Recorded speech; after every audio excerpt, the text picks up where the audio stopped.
bonjour. 160 000 francs CFA, ce serait le montant du SMIC au Cameroun si le SDF prenait le pouvoir. La promesse est de Joshua Oshi, le candidat du parti de la Balance à la prochaine présidentielle, s'exprimait ainsi en marge de la 132e fête internationale du travail.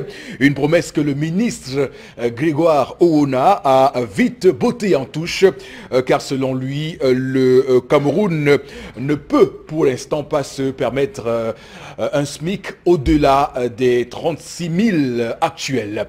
On parle également ce matin du Sénat et les sénateurs, mesdames, messieurs, de la deuxième législature qui recevront ce jour leurs attributs après la vérification des incompatibilités. Les sénateurs auront désormais les pleins pouvoirs pour entamer leur mandat grâce à ces attributs constitués d'écharpes, d'insignes et de cocardes. La session plénière de ce jour d'ailleurs va également permettre de savoir les sénateurs concernés ou non par le régime des incompatibilités. Souvenez-vous également, tout récemment, nous parlions de ce récent rapport de l'ONG International Crisis Group qui demandait au gouvernement de solliciter la médiation de l'Église catholique. Eh bien oui, l'Église catholique a été attaquée lundi dernier. Un prêtre catholique a été donc kidnappé, enlevé par les séparatistes anglophones. Il s'agit de l'abbé William Neba dans la région du Nord-Ouest, localité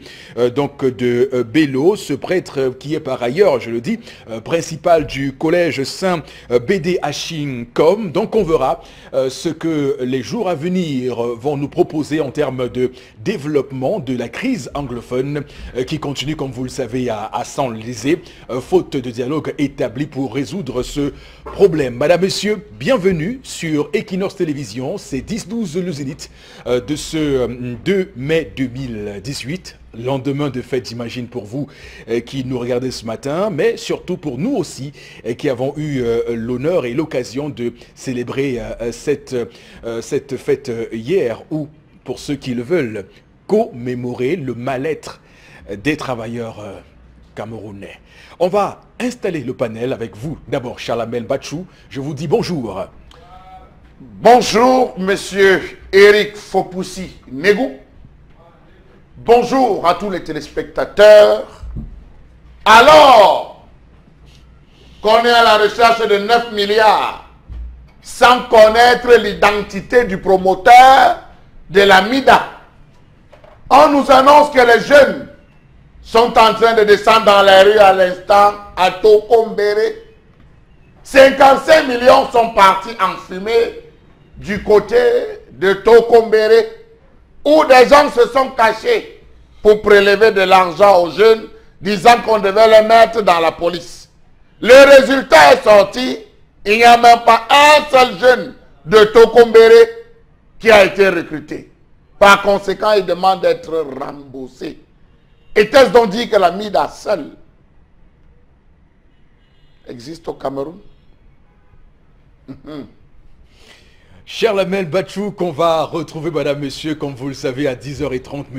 Votre question, Charlamel, est d'une pertinence inouïe, d'ailleurs, pour qu'on puisse comprendre les ramifications de ce qu'on pourrait voilà, attribuer à ce phénomène au Cameroun, le phénomène d'escroquerie généralisée. Donc, il n'y a pas que la MIDA, pour le coup. D'accord, on aura compris. Florazé, bonjour et bienvenue. Bonjour Eric Fopoussi, oui. Merci. Bonjour à vous sur le plateau, à nos chers téléspectateurs. Vous l'avez dit, nous allons à travers la revue des réseaux sociaux vivre ou revivre, à travers également les commentaires de nos chers internautes, le duel qui existe donc entre le ministre du Travail et de la Sécurité sociale et bien sûr l'un des leaders d'un parti de l'opposition très ancien au Cameroun, le SDF, justement sur la question du SMIC minimum au Cameroun. 160 000 francs donc a été la somme qui a été évoquée par Joshua Oshi, et le ministre qui estime qu'avec 36 000 francs CFA, on peut tout de même s'en sortir au Cameroun, et vous pouvez imaginer la réaction de nos chers internautes à propos de la question. Donc on reviendra sur cette information avec plus de détails. Voilà, Flores, vous faites bien de le dire parce qu'on va en parler. C'est un sujet qu'on mettra sur la table, la question du SMIC, le salaire minimum interprofessionnel garanti, et comme vous le savez, est d'un peu plus de 36 000 francs CFA au Cameroun en ce moment, suite à une réforme intervenue en 2014 qui donc l'a menée de 28 000 francs CFA à 36 000 actuels, alors qu'on sait que des pays comme le Tchad sont à 60 000 francs CFA de SMIC.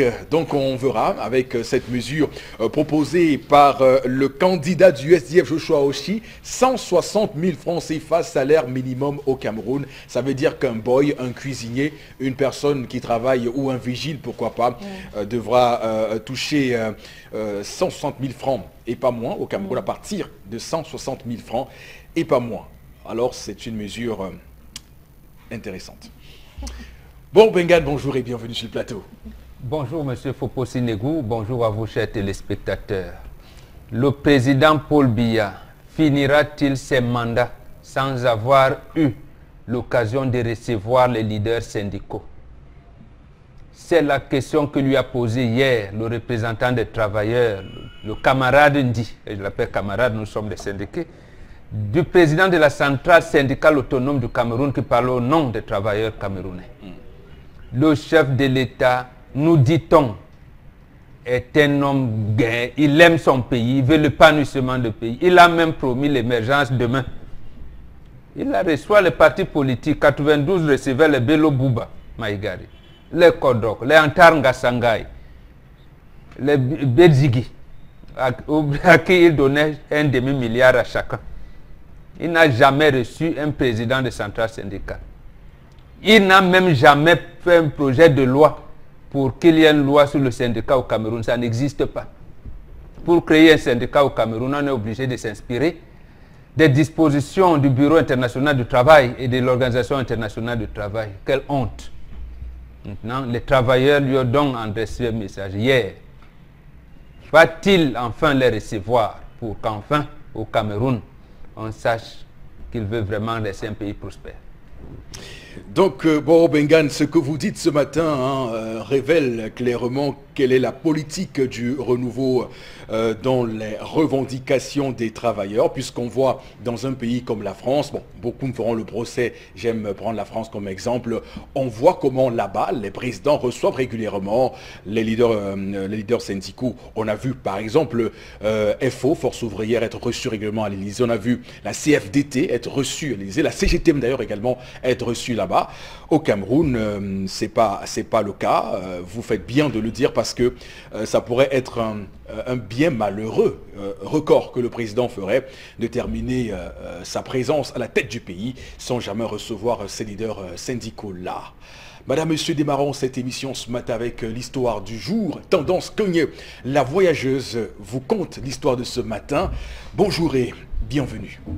Bonjour Eric. Je salue encore tous ceux qui me regardent ce matin. Hein? Maman, oh, ma chambre. J'ai à te dire. Ma Chantal. Je ne sais pas si je vais commencer par poser la question.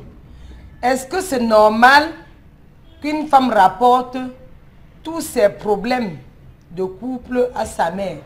Ça se dit en français, bon. Oui, oui, tout à fait. Est-ce que c'est normal qu'une femme mariée ou encore une femme rapporte tous ses problèmes de couple à sa mère? Ma Chantal, ton mari m'a dit que ta mère le frustre. C'est à cause de toi. Que s'est-il passé entre ce couple-là?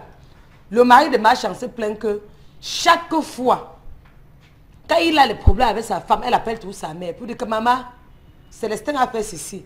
Ma, Célestin a fait ci. Ma, Célestin. Et du coup, quand la mère, quand elle se plaint à sa mère, la mère appelle une fois Célestin. Que Céleste, pardon. Si tu ne veux plus de ma fille, tu n'as qu'à me faire signe parce que ma fille en mariage, je n'ai pas laissé sa chambre en location. Moi, je ne peux pas croire, elle a appelé sa mère. Maman, Célestin n'a pas rationné. Elle appelle Célestin. Quand j'envoyais ma fille chez toi en mariage, elle était grasse. Si elle perd le poids, c'est ton problème. Et elle raccroche. Maman, Célestin a un ami que je n'aime pas voir. Quand je dis qu'il marche plus avec son ami, là, il marche toujours. Sa mère appelle. Célestin, te voilà. S'il arrive que je sois à ma fille, tu vas être témoin. Le gars, il est frustré. Moi, je ne peux pas. Maman, Célestin est rentré, il est tard. Et la maman appelle. Papa, qu'est-ce qu'il y a que tu sors, tu rentres tard? Je voulais juste te dire que la vie de ma fille est entre tes mains. Moi, de cuiac. Maman, Célestin a fait ceci. Il m'a dit que sa belle-mère le frustre. Que quand sa belle-mère l'appelle, il voit le numéro de la belle-mère, son cœur bat. Donc un papa qui est frustré, tonton Célestin, qui est en danger. Il dit que si sa femme continue comme ça, il va prendre une décision et appliquer. J'en ai terminé. J'ai posé. J'ai commencé en posant la question, si c'est normal.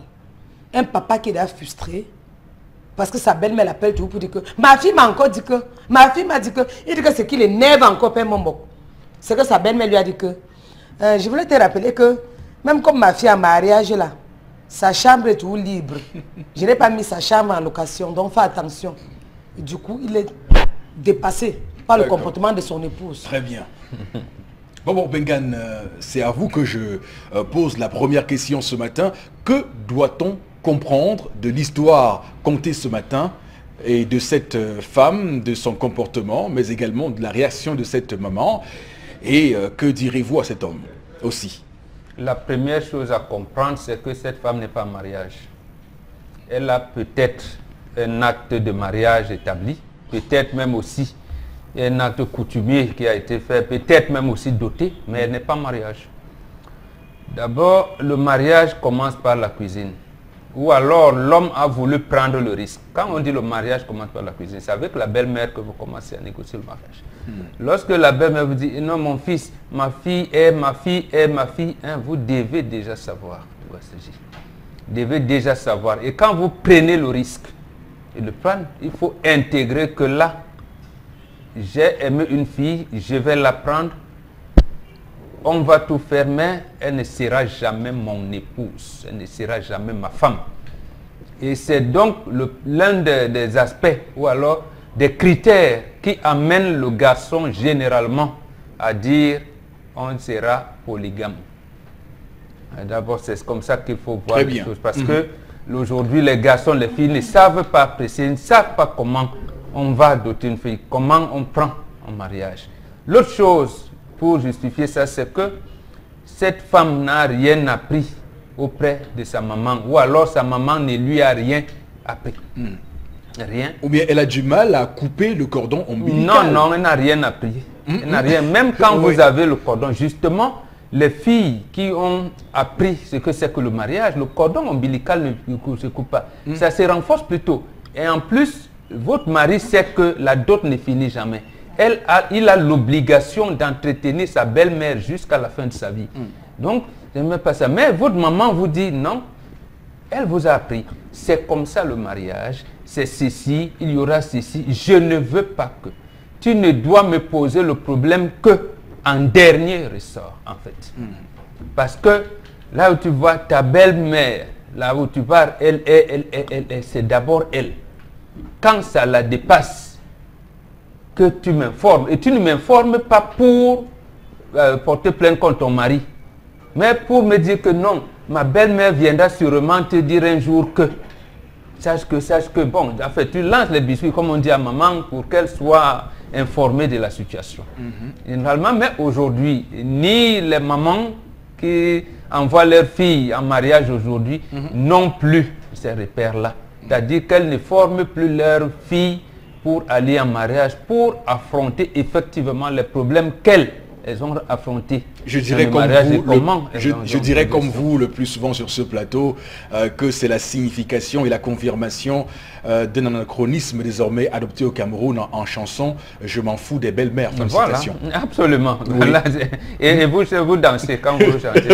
Tout à fait. Donc, en fait, cette fille, c'est pour ça qu'on vous dit souvent que écoutez, quand vous voyez, vous voulez vous marier, que ce soit la fille ou le garçon, quels sont les critères qui vous permettent de dire que ce garçon sera mon mari, mon mari, ou cette fille sera vraiment ma femme, mon épouse. Il y a des critères que aujourd'hui vous avez tendance à négliger. Vous vous dites, le monde évolue, on vous dit ça n'évolue pas, ça change plutôt. Et si vous ne faites pas attention, ça va changer dans le négatif. Ça va plutôt régresser. C'est Voilà. une régression Absolument. qu'on pourrait constater. Charles Hamel, vous vous positionnez. J'aime bien votre façon de vous abriter à répondre à la question de ce matin.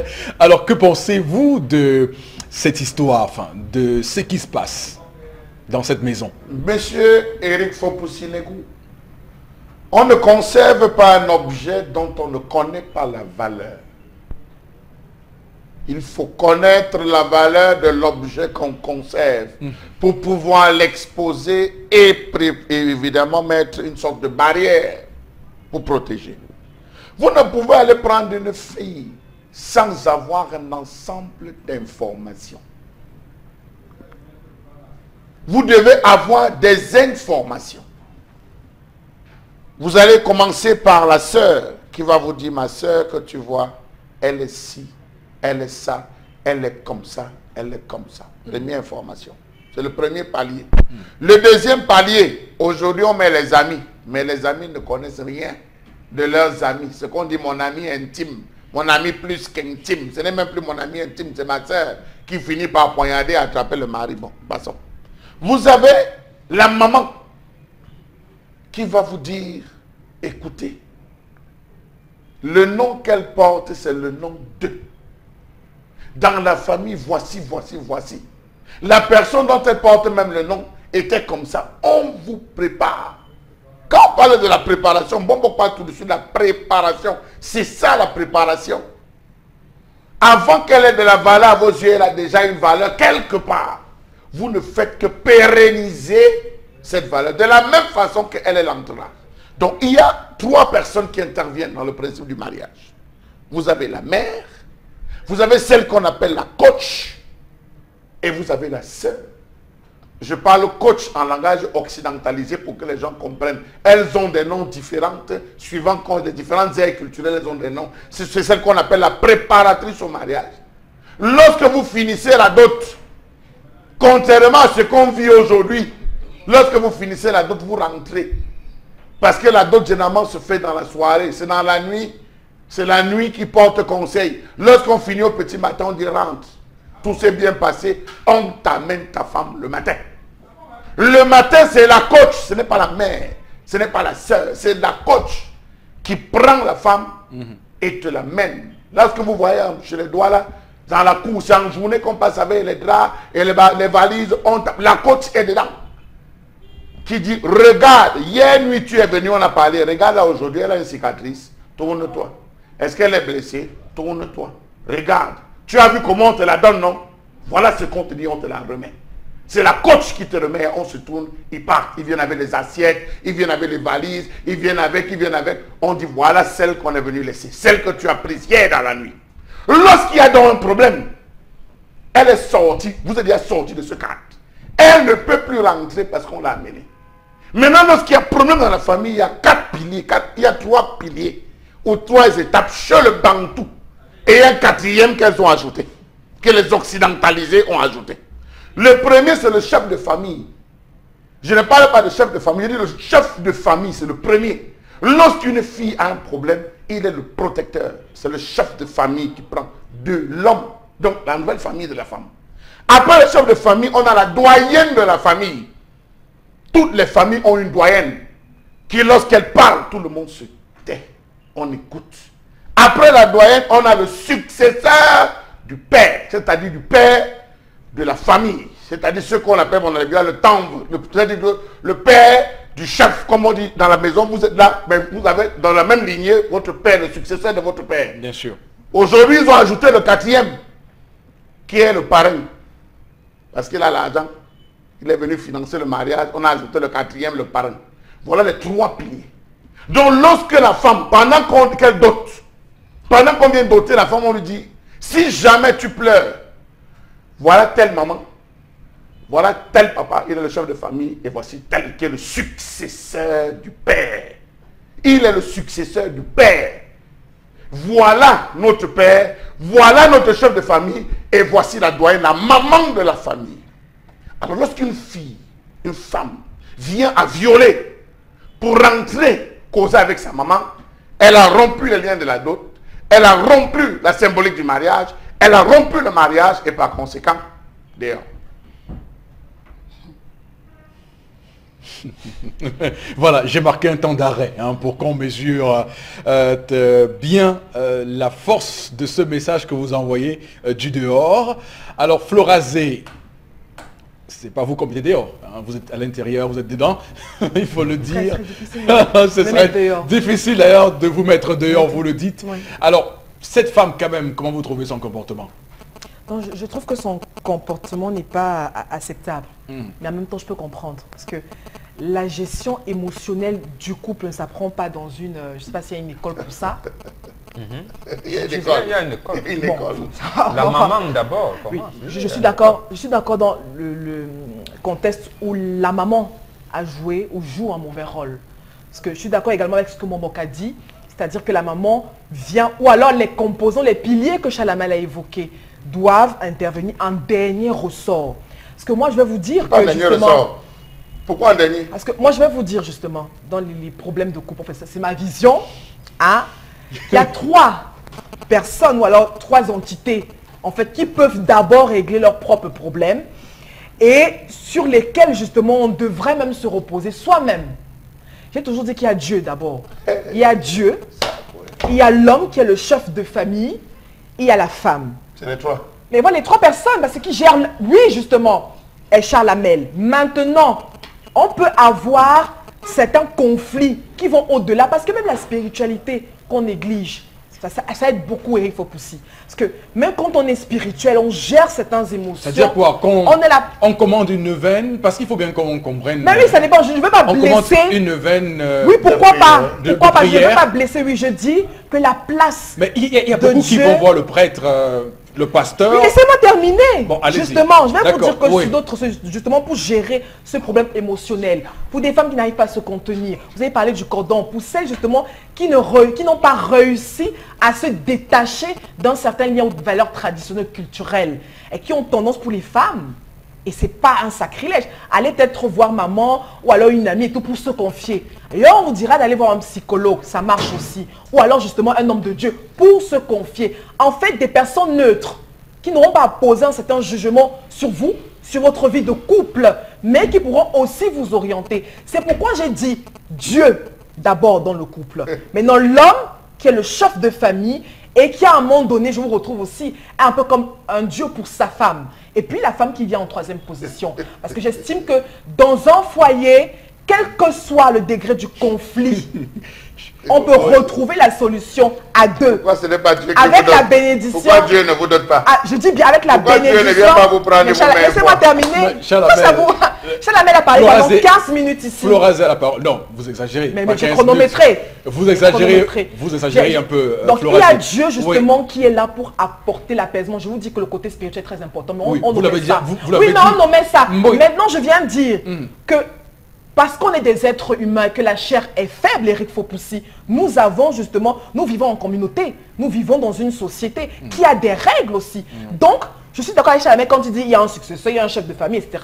Mais c'est en dernier ressort. Qu'est-ce que vous faites de cette parole biblique qui dit que honore ton père et ta mère? Mais je parle où la désobéissance. Oui. Non, mais si mais vous je dites dis un dernier ressort. On parle de point de couple. Non, c'est pas un dernier ressort, madame. Un dernier ressort maintenant avec honore tout le respect. ton père et ta mère afin que tes jours soient... Avec tout le respect que vous avez justement pour votre communauté, pour vos valeurs, vous pouvez maintenant sortir du cadre conjugal, du cadre foyer, pour aller voir soit un chef de famille.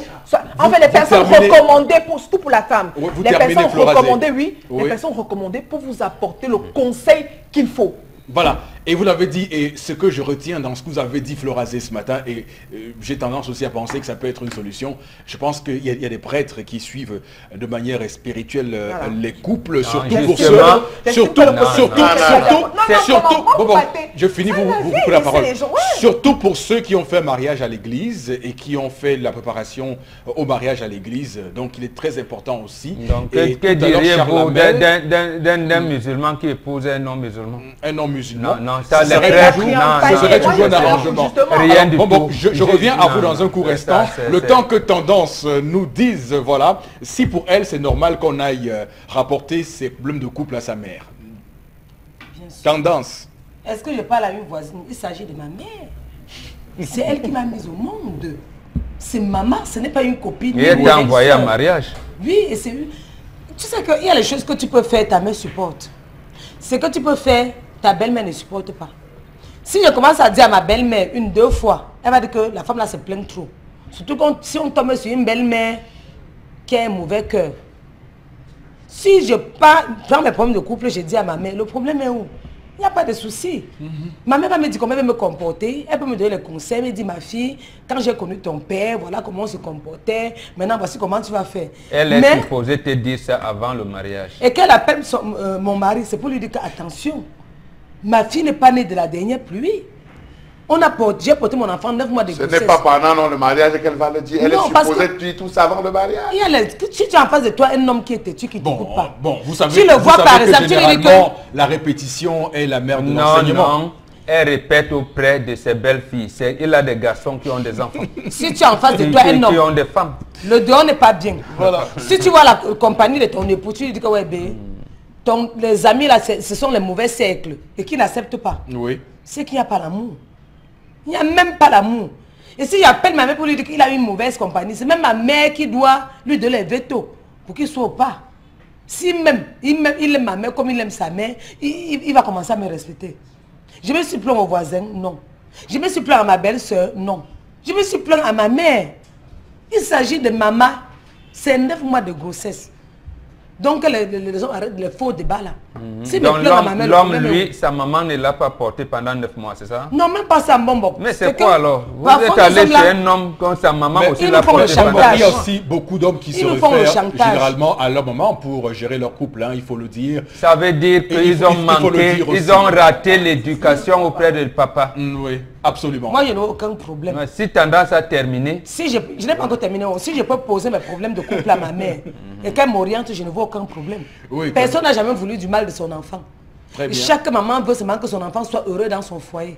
Donc quand maman t'appelle... Référez-vous alors auprès de votre mari, puisque sa maman veut qu'il soit bien dans son foyer. Quand ma mère, parce que si demain, on sait ce que ça fait. C'est le bien individuel, pas le bien collectif. On sait ce que ça fait, mon bon. Si demain, mon mari perd le poids, on va savoir qu'il ne mange pas bien dans le foyer. C'est mieux de parler tout, pour que demain, si les problèmes arrivent, que j'appelle sa mère pour dire que ma terre, je ne peux pas appeler ma belle-mère pour n'importe quoi. Je peux l'appeler pour dire que si tu vois ton enfant perdre le poids, c'est que j'ai moi avant que ça m'a dépassé. D'accord. Terminé. Terminé. Bon, on va rebondir quelques secondes et puis on prend les messages. Oui. Nous sommes en Afrique. La société est complètement déréglée. Et pourquoi notre société est déréglée? La cause fondamentale, ce sont les églises importées. Vous intégrez les pasteurs, les prêtres dans vos vies de couple, c'est un couple à disloquer. Vous les avez intégrés tellement. Aujourd'hui, il y en a qui vous font les rites de veuvage chrétiens, alors que ça n'existe pas. Justement, les quelques mariages que j'ai assistés pendant la célébration à l'église, j'ai décidé de ne plus jamais y aller.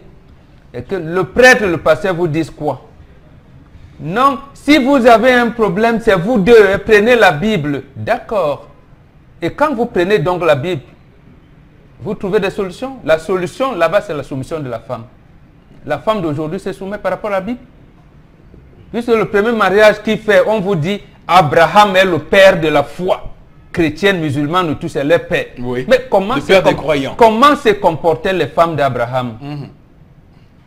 La femme d'aujourd'hui va vous dire, mais attends, Dieu a dit que, ils ne savent pas ça parce que ça veut dire. La spiritualité, c'est africaine. C'est le Père. Dieu vous a dit, honore ton père et ta mère.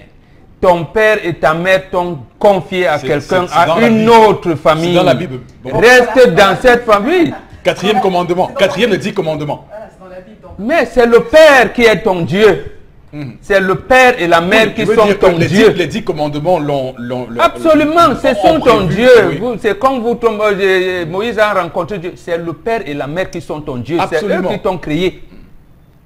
Ils t'ont confié à une autre famille pour t'épanouir. C'est auprès de cette famille-là, à résoudre les problèmes que vous avez. Ce D'accord. n'est pas Donc, votre famille biologique. Mais toujours est-il que je le dis parce que personnellement j'ai vu des couples qui sont sortis de plusieurs années de tiraillement grâce à la foi chrétienne, grâce à une pratique assidue de ce que recommande Jésus dans le Nouveau Testament. Donc vraiment, ça peut être un débat, on peut faire un débat là-dessus. Aujourd'hui, les églises éveillées sont en train de disloquer le couple au nom de Jésus. Oui, mais toujours est-il non, on n'a pas de brebis galeuses. Au nom de Jésus. Monsieur Fopoussi, on n'est pas dans un monde parfait. Monsieur Fopoussi, dans le code de la famille, ou le code de la famille tel qu'érigé à l'université de Tombouctou, d'accord, il est une chose qu'on dit à la femme, supporte. Et je le dis à mes soeurs sur le plateau. Dans le mariage, le plus grand de tous les commandements, supporte. Vois, mais sois aveugle. d'accord. Entends, mais sois sourd. Supporte. Ne parle que lorsque... Tu veux faire une crise d'AVC, c'est ça? Vous ne me laissez pas, je ne suis qu'en train de donner, c'est contenu dans le code de la famille. Non. Florazé, merci. C'est pas Oui, vraiment. merci de réagir juste quelques secondes avant qu'on prenne les messages. Allez-y, non, donnez votre avis. Oui, Florazé. justement, par allez-y, rapport... non. rebondissez. Oui, par rapport à ce que Mbomboka dit, je suis tout à fait d'accord. Il faut honorer ses parents. C'est clair. Les parents qui donnent également une orientation, même sur le plan spirituel, hein, même sur le plan spirituel et moral. Donc maintenant, quand la jeune femme va en mariage, elle dit ici que gérer les émotions de couple, ce n'est pas évident pour tous. Il y en a qui ont une spiritualité beaucoup plus avancée que d'autres. Hein? Non, bon, mais cette femme manque de prière. Oui, maintenant, si sa mère, une personne qui prie régulièrement. Une personne qui prie régulièrement et qui applique ce que dit la parole de Dieu. Oui. Je pense que cette personne a l'obligation, du moins être facilement dans le registre de la pondérance, de la paix dans son couple. Oui, Eric Fopoussi, mais on est encore maintenant, ceux qui jonglent jongler ou pas jongler avec l'église, c'est eux le problème. Jongler ou pas jongler, sauf qu'on est face à une femme, à une jeune femme, qui peut-être n'arrive pas encore à juger certains problèmes ou à se maîtriser et à gérer les conflits. La faute à sa maman. Justement, je suis d'accord. Laissez donc l'église tranquille. Ce n'est pas parce qu'elle n'a pas fait la catéchèse. Non, je dis si cette femme, comme Eric Fopoussi l'a dit, avec une spiritualité beaucoup plus avancée, ou alors avec un encadrement moral bien précis par rapport aux règles du couple, elle serait allée voir sa mère ou un chef de famille et autres en dernier ressort. Les pasteurs se marient. Et les femmes de pasteurs sont préparées. Et les prêtres ne se marient pas. On a vu des pasteurs qui ont dit, si la Bible était aussi le socle sur lequel reposait la foi, on ne verrait pas des pasteurs divorcés. Oui, des pasteurs divorcés, j'en connais 7. Seulement pour l'année 2017, ce ne sont pas des exemples. Mais c'est des exemples. Non, ils doivent appliquer. Oui, justement, mais pour la communauté, ils ne sont pas des exemples. Ça veut donc dire que c'est un faux exemple. C'est un faux exemple. C'est un faux exemple. Ce ne sont pas des exemples, ça la même. Voilà, laissez donc les pasteurs tranquilles. Laissez-les là où ils sont. Ce sont des égarés. Toi qui les as amenés dans le débat. Je dis que... Alors, Florazé, arrêtons parce qu'on ne va pas s'en sortir sur ce plateau si on continue à faire ce débat là. Dans un débat qui ne les concerne pas. Le mieux, c'est qu'on aille avec vous, Florazé, continuer avec les différents messages et permettre à ceux-là qui nous regardent et qui sont nos véritables patrons d'avoir eux aussi voix au chapitre. Allez-y. Première réaction. Bonjour. Les filles lorsqu'elles ont du centre sud, lorsqu'elles ont des problèmes dans leur foyer, elles rentrent chez leurs parents parce que celles du Grand Ouest réveillent... Celles du Grand Ouest, c'est-à-dire, Babenda y compris, quand il y a un souci dans leur couple, elles vont dans la famille de leur époux. C'est Vini à Yagua. J'ai la formation, l'initiation au mariage. Oui, allez-y un peu. Mon voisin a chassé sa compagne parce qu'elle passait l'essentiel de son temps dans une église arrivée sur le sujet, abandonnant la chaleur conjugale, le suivi des enfants à l'homme, fatigué, et voilà, il ouvrait la porte à 5 heures. Sauf que ce n'est pas le sujet ce matin. Non, c'est pas le sujet. Toi qui as invité l'église là-dedans. Mais quand on parle également de problèmes de couple... Je vous en prie. Sauf que le débat est erroné. C'est pas ça qu'il s'agit. Je vous en prie, vraiment, en tenez-vous juste à la lecture des messages. D'accord, je pense que... Le temps nous tient, franchement, on est vraiment sur, sur le fil. Ouais. Je pense que cette femme n'a pas reçu une préparation au mariage, ou du moins c'était aussi le comportement de sa maman dans son foyer, car on dit souvent telle mère, tel fils. C'est Carole depuis la elfe qui réagit. Carole, merci beaucoup. Oui, allez-y, lisez-en quelques Cette femme n'a pas le droit de raconter ces histoires de couple à sa mère. Elle doit le faire en dernier recours. C'est décevant. C'est Pascal Yobé depuis Ezeka qui réagit. D'accord. Oui, allez-y, Florazé. Hein. Mais c'est Charles c'est normal, puisque ce Pascal là vous rejoint également dans votre développement. La fille et sa maman sont mal venues en Afrique, sont mal vues, je crois que c'est ce qu'il voulait dire en Afrique. D'accord. Et affaire Mida... on va prendre les messages par rapport à l'histoire du jour. Ce papa se laisse influencer par sa belle-mère. Il doit chasser sa femme si ces dernières continuent ce mauvais comportement. Merci beaucoup. Merci Florazé pour avoir rendu ces messages, ces contributions. Madame, Monsieur, nous vous convions à rester avec nous.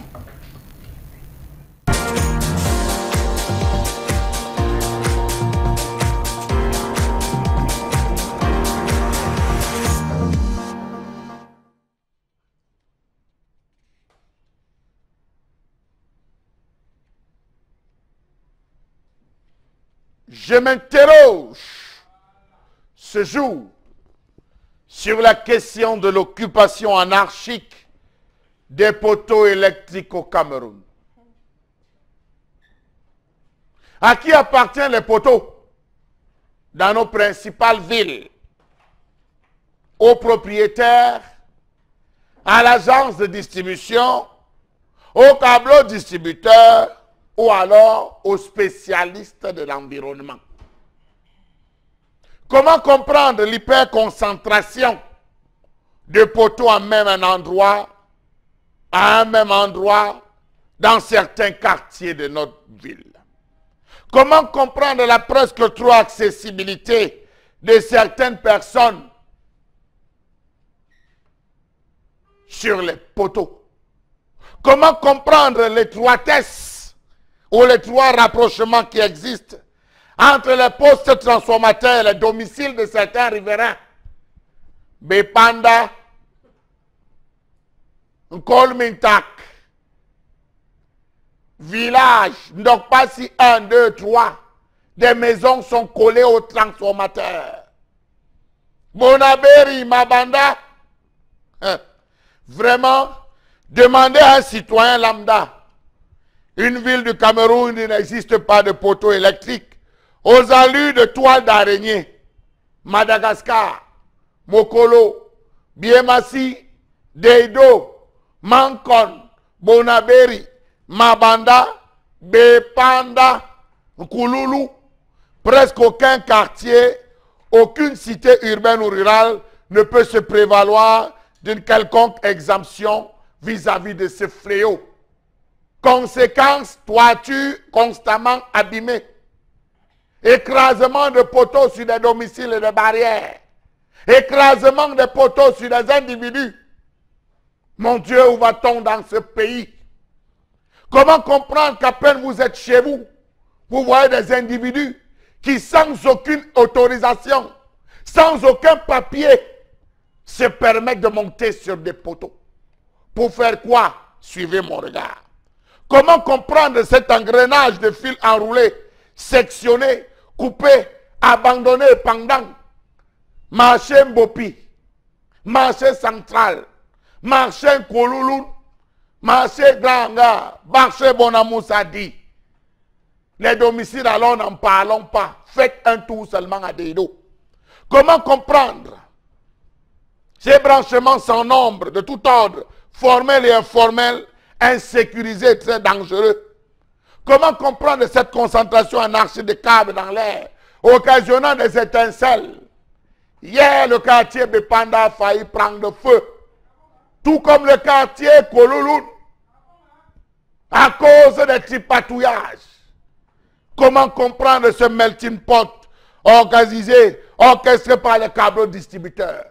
Que dire alors de ces camions qui passent le temps avec leurs conteneurs et leurs chargements à déchirer des poteaux, à déchirer des câbles, à les couper, les sectionner. Pourquoi dans ce pays, rien n'est réglementé? Personne n'est respecté dans ce pays. Savez-vous qu'au quartier Bépanda Omnisport, situé dans l'arrondissement de Douala 5, les habitants de ce quartier sont contraints de vivre à proximité des fils de courant mal placés sur les poteaux qui traînent de toutes parts. Ailleurs, les fils sont souterrains. Chez nous, les fils sont aériens comme des avions. Savez-vous qu'à quelque part de la paroisse Saint-Kizito, des fils de courant électrique reposent sur les toitures des maisons? Comment comprendre qu'en Bédi, des gens résident sous la haute tension? De quoi est-ce qu'on parle dans ce pays? À quoi nous sert la direction de la protection civile? Savez-vous que les populations du quartier Bonakwa-Mouang vivent avec des fils électriques qui touchent pratiquement les parasols de certains commerçants? Savez-vous qu'au quartier Cité des Billes, non loin du pont dit, non loin du lieu dit pont Bayangam, 3 poteaux électriques ont été renversés par le vent. Du fait de leur vieillesse, sont soutenus par des morceaux de latte. Comment comprendre que les fils de courant électriques pendent partout, même dans les lieux les plus insoupçonnables? On retrouve, permettez-moi l'expression sans publicité, Cantel, câble distributeur, on retrouve tout, même ceux qui tirent les courants. On se demande finalement, qu'est-ce qui ne va pas dans nos quartiers? Je m'interroge, je vous interroge. On se sent interrogé, Charles Hamel, ce matin. 5 minutes chrono, le temps qu'a duré votre magnifique chronique ce matin au cœur d'un phénomène qui montre bien que le Cameroun est un pays sous-développé. Le Cameroun est un pays en mal de gouvernance, mais également un pays où le désordre couve. Boro Bengan, comment tout ce Capharnaüm a commencé? Oui, par le désordre causé par le gouvernement. Oui. Première chose, en principe, il ne devrait pas avoir de câble opérateur dans notre pays.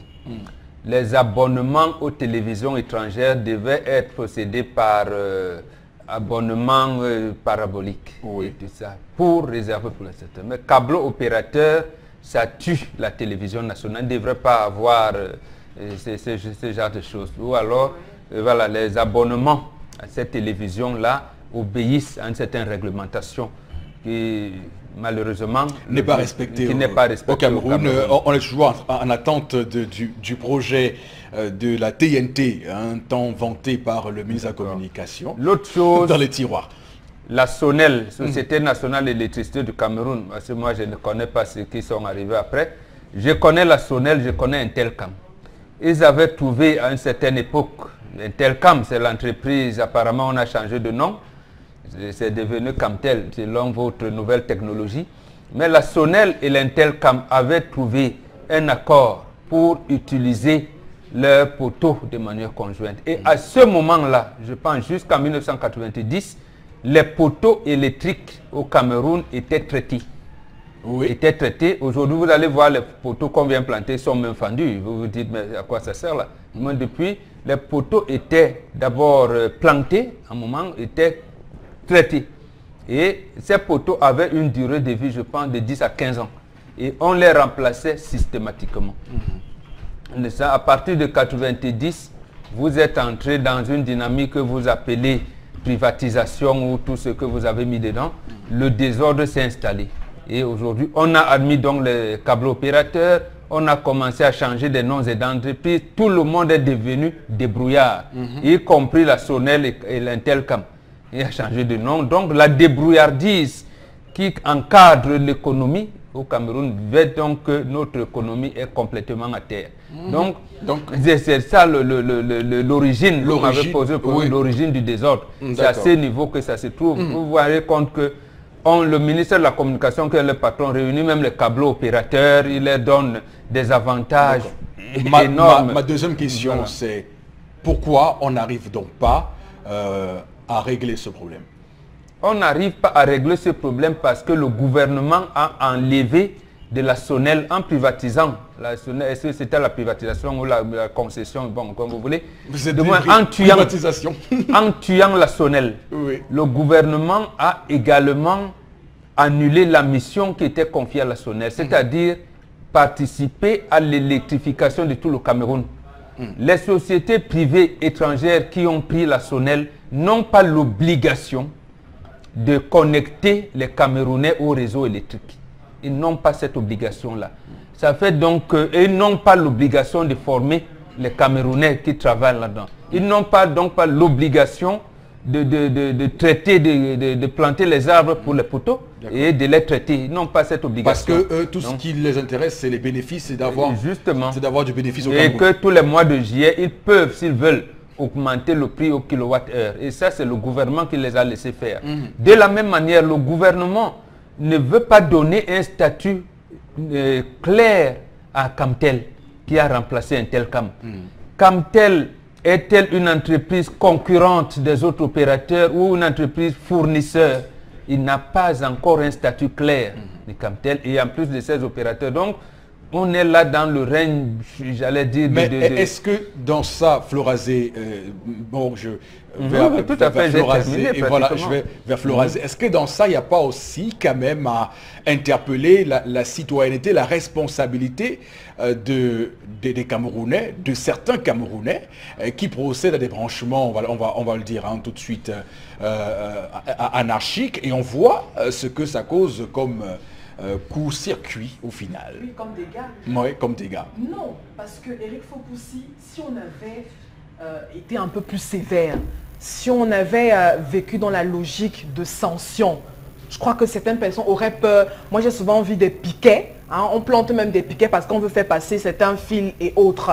Donc, si justement on vivait dans une communauté où la sanction est visible, où la sanction se vit, donc là, certains citoyens auraient peur de commettre un certain type d'acte. Alors, tant qu'on n'arrive donc pas à réguler, la maintenance des poteaux électriques doit se faire par qui exactement? Mboboka parlait de la durée de vie des poteaux. Moi, je vais vous dire, je suis né j'ai grandi, je suis aujourd'hui, j'ai l'âge que j'ai, je revois encore le même poteau électrique qui est là, qui est carrément pourri, je vous assure, et qui à chaque fois tombe, et souvent ce sont les mêmes natifs du quartier ou alors de la ville qui viennent soutenir même le même poteau parce que justement, soit l'entreprise en place ne fait rien, et justement pour la sécurité, la propre sécurité des citoyens, on est obligé justement à un moment donné de mettre les gants pour sauver sa propre vie. Parce qu'on est en danger, on est dans l'insécurité totale quand on parle de la gestion de l'électricité au Cameroun. Combien, à chaque fois on parle d'incendie, c'est pas parce que il y a toujours... je sais pas moi, une mauvaise manipulation de quelqu'un qui a laissé ou et tout. Mais non, c'est parce que justement, on n'arrive pas à réguler ce type de comportement. Des fils qui passent ça et là, des branchements qui sont faits tort à travers. Qui est censé justement réguler ça? D'accord. Voilà, la question que vous posez, je pense que la même question, on va vous la poser, Chalamé, parce que on se rend compte, et ça c'est une honte pour ce pays quand même, que ces poteaux-là sont, comme vous le dites, avec des fils qui passent de partout, et qu'il n'y a personne, il n'y a aucune autorité, il n'y a personne qui puisse dire aux gens d'arrêter d'encombrer ces poteaux. Monsieur Fopoussi, je vous ai cité le nom de quartier. Oui. Bonacroix, moi ici. Je n'ai pas très loin Bonacroix, moi. Vous voyez, ça touche les parasols. Ça pend partout. Ça pend partout. Ça touche les parasols. Je dis les parasols des commerçants, des colboxeuses. Mais je me suis arrêté, j'ai demandé à une colboxeuse, ma chérie, est-ce que ça me dirait que c'est là. C'est là. À des moments, il y a des gens qui passent. Mais depuis là, vous ne vous plaignez pas. Sur les toitures, je dis les toitures à Bepanda Omnisport. Faites un tour, vous allez voir. Vous allez voir des gens qui sont venus encastrer leur toiture, c'est-à-dire le poteau est là. Il vient contourner, la tôle, il perfore la tôle, il fait passer, on remastique. Vous vous demandez, mais nous sommes dans quel pays? Dans quel pays nous fonctionnons faire ça? Et on laisse faire ça. Allez ici à Bepanda Maison Blanche. Au niveau de Bepanda Maison Blanche, vous allez voir une femme qui est en dessous. Elle est en train de prier, faire les beignets. Mais c'est pour pousser les goûts. Le poteau, c'est pratiquement ici là, au niveau de sa tête. Elle s'est battue à mettre un parasol pour éviter et mettre un piquet. On a mis les lattes pour soutenir. Oui, pour empêcher que ça tombe. Non, est-ce qu'on peut empêcher? Regardez la pression. Est-ce qu'on peut empêcher? Chalamel, oui, que le choc eux, ils l'ont fait pour empêcher. Oui. Mais maintenant, vous dites que c'est impossible d'empêcher. Mais eux, dans leur esprit, ils le font pour empêcher que ça tombe. Kouloulou, allez prendre le feu. Voilà une zone comme Kouloulou, une promiscuité totale en Kouloulou. Là, c'est la Entre les capitale. vents. Là, c'est la capitale Entre mondiale. les vents qui passent, les fils qui se déconnectent, les étincelles, les différents coups de fil qu'on passe pour dire venez, mais c'est grave, c'est grave. Je vous dis que la situation est trop grave. Vous ne vous rendez pas compte, mais elle est très grave. Oui. Et Qu'est-ce donc, qui fait pendre ce fil? Était-ce des agents qui passent qui coupent? Point d'interrogation. Était-ce des gens qui se batouillent? Point d'interrogation. La On tempête. se pose, était-ce le vent? On se pose toutes les questions. Et parfois vous êtes chez vous. Vous êtes chez vous en train de manger tendance. Tu vas voir quelqu'un en train de monter. Monsieur, vous c'est qui? Je suis agent. Qu'est-ce qui certifie que tu es agent? Ils n'ont même pas souvent le badge. et donc, et c'est là, les le nœud du problème par rapport à ce que bon, tout à l'heure le disait tout à l'heure ici, par rapport à cette privatisation de la Sonel qui a amené, bon, c'est vrai que déjà à l'époque Sonel, il y avait ce concours de sous-traitance déjà dans l'entreprise, mais il y a eu une exacerbation, je pense, des sous-traitances, dont des gens qui ont eu mandat soit AES ou ENEO, de venir au quartier, faire ce qu'ils veulent sur les poteaux, traficoter des choses sans que vous sachiez ni ce qu'ils sont là, ni leur mandat, ni d'où ils tiennent leur pouvoir, en ce sens-là. Donc, tendance, ces poteaux qui aujourd'hui Tombe. sont des risques pour les Camerounais. Les Camerounais meurent puisque tous les jours les enfants meurent parce que un poteau voilà, est tombé. Parce que tu vois que ça n'a pas frappé une femme d'aimant. Oui. Le fil a frappé une femme d'aimant et est partie au marché. Donc elle voulait traverser, le courant l'a frappé. Et c'est comme ça que dans les quartiers, il y a les sonloulous partout. On a les bailleurs sonloulous. On saute les câbles pour passer. Les sonloulous, on les appelle les volets de lumière. Ils ont tout le tournevis. Qu'est-ce qu'on branche en direct? Oui, ils ont tout le On branche en tournevis. direct. Tu ne sais pas ce qu'ils font avec le tournevis. Moi-même aussi, là, même pour repasser un habit, j'ai peur d'arrêter le fer à repasser. Parce que souvent j'ai les idées que en branchant, si ça me frappe, je fais comment? Si en bas, je fais comment? Tu vois les jeunes enfants au quartier avec les tournevis. Tu ne sais pas ce qu'ils font. Ils branchent en direct. Ils branchent en direct. Tu vois le thème, tu crois que c'est le câbleur, c'est un peu au câbleur. Il est en train d'aller piquer sa lumière pour partager aux gens. Ça va finir. Laissez les gens qui s'occupent de ça s'en occuper. Pas que tu vois un poteau qui est tombé, c'est le même poteau qui ravitaille tout un quartier. Et le même poteau, ceux même qui n'ont pas de lumière, c'est là-bas qui piquent pour ravitailler encore les autres. Il y a souvent les fils derrière les... Non, mais c'est toujours ces sous-traitants-là qui n'ont pas de pouvoir, qui sont les champions en traficotage et tout ce qu'on peut imaginer comme magouille, parce que c'est eux qui permettent justement à ce que les gens se connaissent. On a dit quelque chose d'assez grave. Oui. Un seul poteau. Un seul poteau. Oui. Je vous dis que ces gens-là sont d'un cynisme inouï. Un poteau de deux fils. Plus de deux fils comme tendance, dit un poteau pour tout un quartier. C'est grave.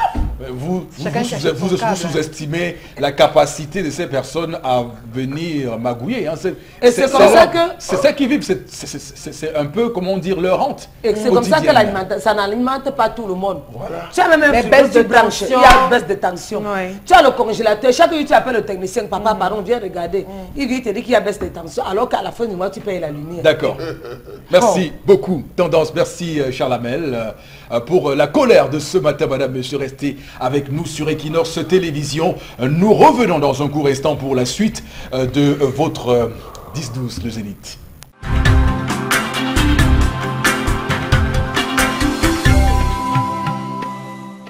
Retour sur ce plateau, madame, monsieur, pour cette deuxième heure de votre émission 10-12, le Zénith, émission reconnue d'utilité publique sur Equinox Télévision. C'est, comme vous le savez, la chaîne la plus regardée au Cameroun.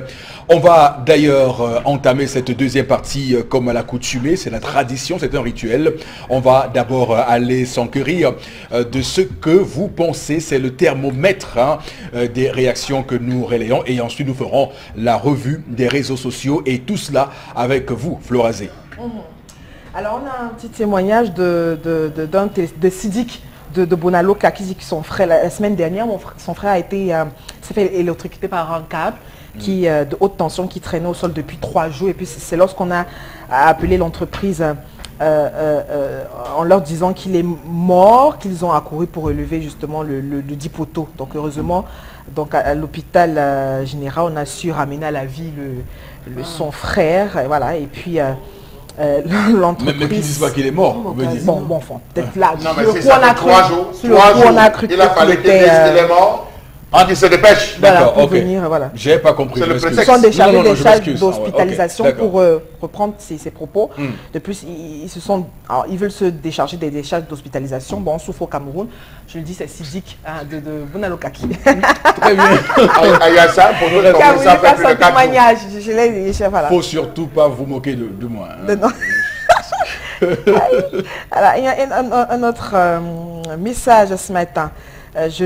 Bonjour à vous. Dans un couple, il y a un problème de pronom personnel. La femme aime le jeu. En outre, elle ne comprend pas et jette plutôt le propre sur son mari. Elle ne protège pas son couple. Elle jette en pâture sa vie de couple et ne doit pas être, elle ne sait pas être protecteur. Elle devrait plutôt l'être pour l'autre. C'est Clément qui réagit. Une autre réaction ce matin, il y a tellement de SMS. Bon, à la fin, c'est le bas peuple qui souffre par rapport à la colère de Chalamet, puisque rien n'est, la faute revient à nos dirigeants. Il est au quartier Kondengui, c'est Pascal qui nous écrit. Kondengui, alors c'est grave. Non, mais il y a aussi une promiscuité qui favorise l'émergence et l'effervescence de cette situation, parce que vous voyez des gens qui tirent le courant à tort et à travers, des bailleurs qui commencent à sous-traiter, qui sous-traitent leurs compteurs. Ça veut dire que vous avez dans un quartier un individu qui a pris un abonnement j'ai toujours l'impression de dire Sonnet, à Eneo, et donc distribue le courant à au moins 5 foyers, 5 maisons. C'est ça qui fait tomber les poteaux. Et donc c'est comme ça qu'on prend les fils, on les envoie. C'est ça qui fait tomber les poteaux. Non, pas fait tomber. Ça veut dire que ça fait qu'il y a un désordre de fils. Les fils, on les passe un peu partout. Et c'est à qui mieux pour le coup. Mais ce qui fait tomber les poteaux, c'est que les entreprises qui ont remplacé la Sonel n'ont pas continué à planter des arbres et à traiter les poteaux qui existent. Oui, à les remplacer. Et ils n'ont pas l'obligation de le faire. Et si l'État ne leur a pas assigné cela comme tâche principale. C'est vrai qu'en 2017, l'an dernier, au premier semestre, il y avait une opération de l'entreprise en question pour vanter 27 000 poteaux remplacés au Cameroun. D'ailleurs, ça avait été suivi d'une publicité extraordinaire. Bon, vous comprenez que toujours, il y a toujours... Allez en face de l'hôtel Arista, en allant vers le 6e. Placez-vous au carrefour. Je dis en allant vers l'hôtel 6e là, hôtel Arista. Oui. En allant vers le 6e. Placez-vous juste au carrefour. Vous regardez à votre gauche, à votre droite, vous allez voir. Vous reviendrez me dire. C'est vous qui regardez, c'est sur le poteau que vous regardez. C'est des câbles électriques. Regardez, c'est sur le poteau. Oui, c'est des câbles électriques. Alors, c'est sur le poteau, c'est là, ça se voit. Ça voit comment ça fait de pendre. En dessous du commissariat, vous voyez comment les fils sont... Posons-nous les questions. On se pose ces questions-là avec vous, Charlamel. Florazé, allez-y, on vous écoute. Il y a un téléspectateur qui pense que, qui donne également son témoignage, c'est un problème. La question de l'électricité au Cameroun, à Njombe, nous avons pratiquement fait 2 mois sans électricité. Et notre réaction... Nous ne parlons pas des questions d'électricité, nous parlons de la question des poteaux, de l'utilisation. Ici à Deido, la descente de Deido Grand Moulin, Monsieur Fopoussi, vous allez voir un individu qui a tendu sur deux poteaux. Il a mis et il sait ses amis là-dessus. Carrément. Des piquets ou... Des piquets, il utilise les poteaux. Je dis, c'est une occupation anarchique. Civisme total. Alors, il y a une réaction par rapport à Pascal qui estime que l'homme n'est pas le dieu de la femme. Et puis ici, dit Ruth publiquement a mené une mission qu'un homme pouvait également mener. Donc c'est une leçon pour les hommes. Pascal, c'est une réponse à vous, ça, Florazé. Qui réagit. C'est une réponse à vous. Mais par rapport à l'histoire du jour... Non, par rapport à ce que vous avez dit tout à l'heure, personne n'a oublié. Hein. Oui, mais attends. Bonjour sur le plateau. Alors, concernant l'histoire du jour, je dirais que cette femme a grandi en étant toujours dans la jupe de sa maman, donc au point où il est très difficile pour elle de couper le cordon. C'est Chivarol qui réagit à Bonabéry. D'accord. Merci à vous pour ces différentes réactions, madame, monsieur. Continuez d'ailleurs à débattre avec nous via les différents canaux officiels dédiés à la circonstance. Il s'agit des numéros qui s'affichent régulièrement au bas de la page, au bas de l'écran, mais également de la page Facebook de 10-12 le Zénith est écrit comme on le dit, libellé 10-12 le Zénith sur Facebook. Laissez-nous vos différents messages et continuez à réagir. La revue des réseaux sociaux, Florazé qui m'observe, qui me regarde, qui me fixe. Pourquoi? Non, c'est pas vous que je fixais. Non. D'accord. Voilà. On va regarder le mur. Le mur. Oui. D'accord. Allez-y, Florazé. Merci Eric Fopoussi. Deux informations pour ce mercredi, au lendemain justement de la célébration de la 132e fête du travail. Alors, il y a une autre... un clash, donc il y a eu justement entre le ministre du Travail, le clash Grégoire Ouna, qui répond justement à Joshua Oshi, qui lui, comme vous l'avez dit, qui promet de faire passer le SMIC de 36 000 francs CFA à 160 000 francs CFA, si bien sûr le SDF prend le pouvoir. On a dit que c'est quand même une promesse très alléchante. On rappelle que le RDPC, le SDF n'ont pas aussi manqué donc l'occasion on va le dire, de politiser un petit peu cette petite fête.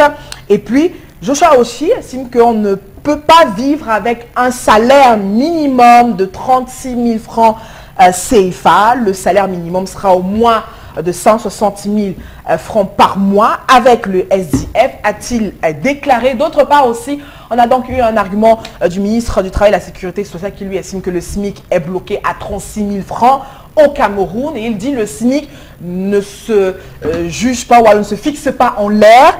Il se fixe en fonction du niveau de développement, de la capacité des entreprises et aussi en fonction du milieu économique ambiant. Alors, vous pouvez imaginer ces deux réactions sur la toile. Bon, on a besoin sur la toile, les internautes estiment qu'on a besoin de vraies réformes, on a besoin des vraies réalités, de vraies études qui devraient également se faire sur le pouvoir d'achat au Cameroun. Avec 36 000 francs CFA, certains estiment qu'on ne peut rien faire au Cameroun. C'est un montant plutôt dérisoire, un montant qui devrait être réévalué par rapport au coût de vie quotidien au Cameroun.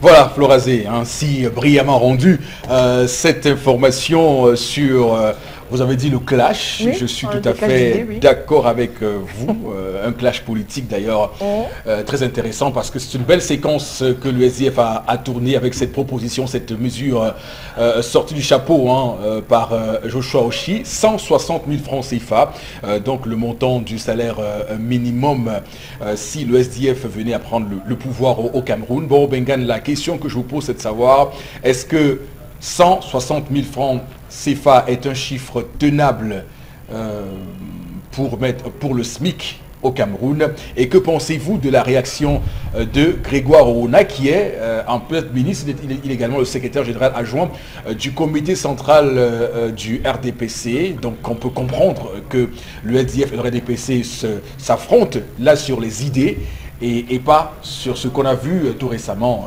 des bisbilles qui volent très bas. Oui, mais j'entends les gens dire que le Cameroun est la locomotive de la CEMAC. Ouais. Mais j'entends aussi les gens dire que le SMIC au Tchad, par exemple, est de 60 000. C'est au-delà de ce qui est au Cameroun, pratiquement le double. Apparemment, c'est le triple au Gabon.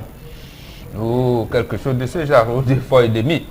Plus. Bon, si le Cameroun est la locomotive et que les wagons sont plus chargés que la locomotive, ça veut dire que la locomotive ne pourra plus tirer les wagons. Et ça veut dire, et c'est ce que le ministre Grégoire Ouna veut nous faire croire. En fait, le ministre dit de manière claire aux Camerounais que, comme vous savez là, toutes les mesures de réforme économique qui peuvent faire en sorte que les Camerounais vivent bien, nous ne pouvons plus les mener. Nous sommes arrivés au bout de ce qu'on peut faire. Et ça, c'est ce qu'il dit clairement. Il ne faut pas comprendre ça autrement. Il ne faut pas comprendre. Nous ne pouvons plus développer. Donc c'est un aveu d'échec, aveu d'impuissance aussi. Pourquoi pas? On ne peut plus. On ne peut plus. Maintenant, pour Joshua, je pense qu'on peut bien porter le SMIC à 160. Mais pour que je prenne une position claire, il faudrait que je voie les orientations, les grandes orientations de la politique économique que le SDF veut mettre en place.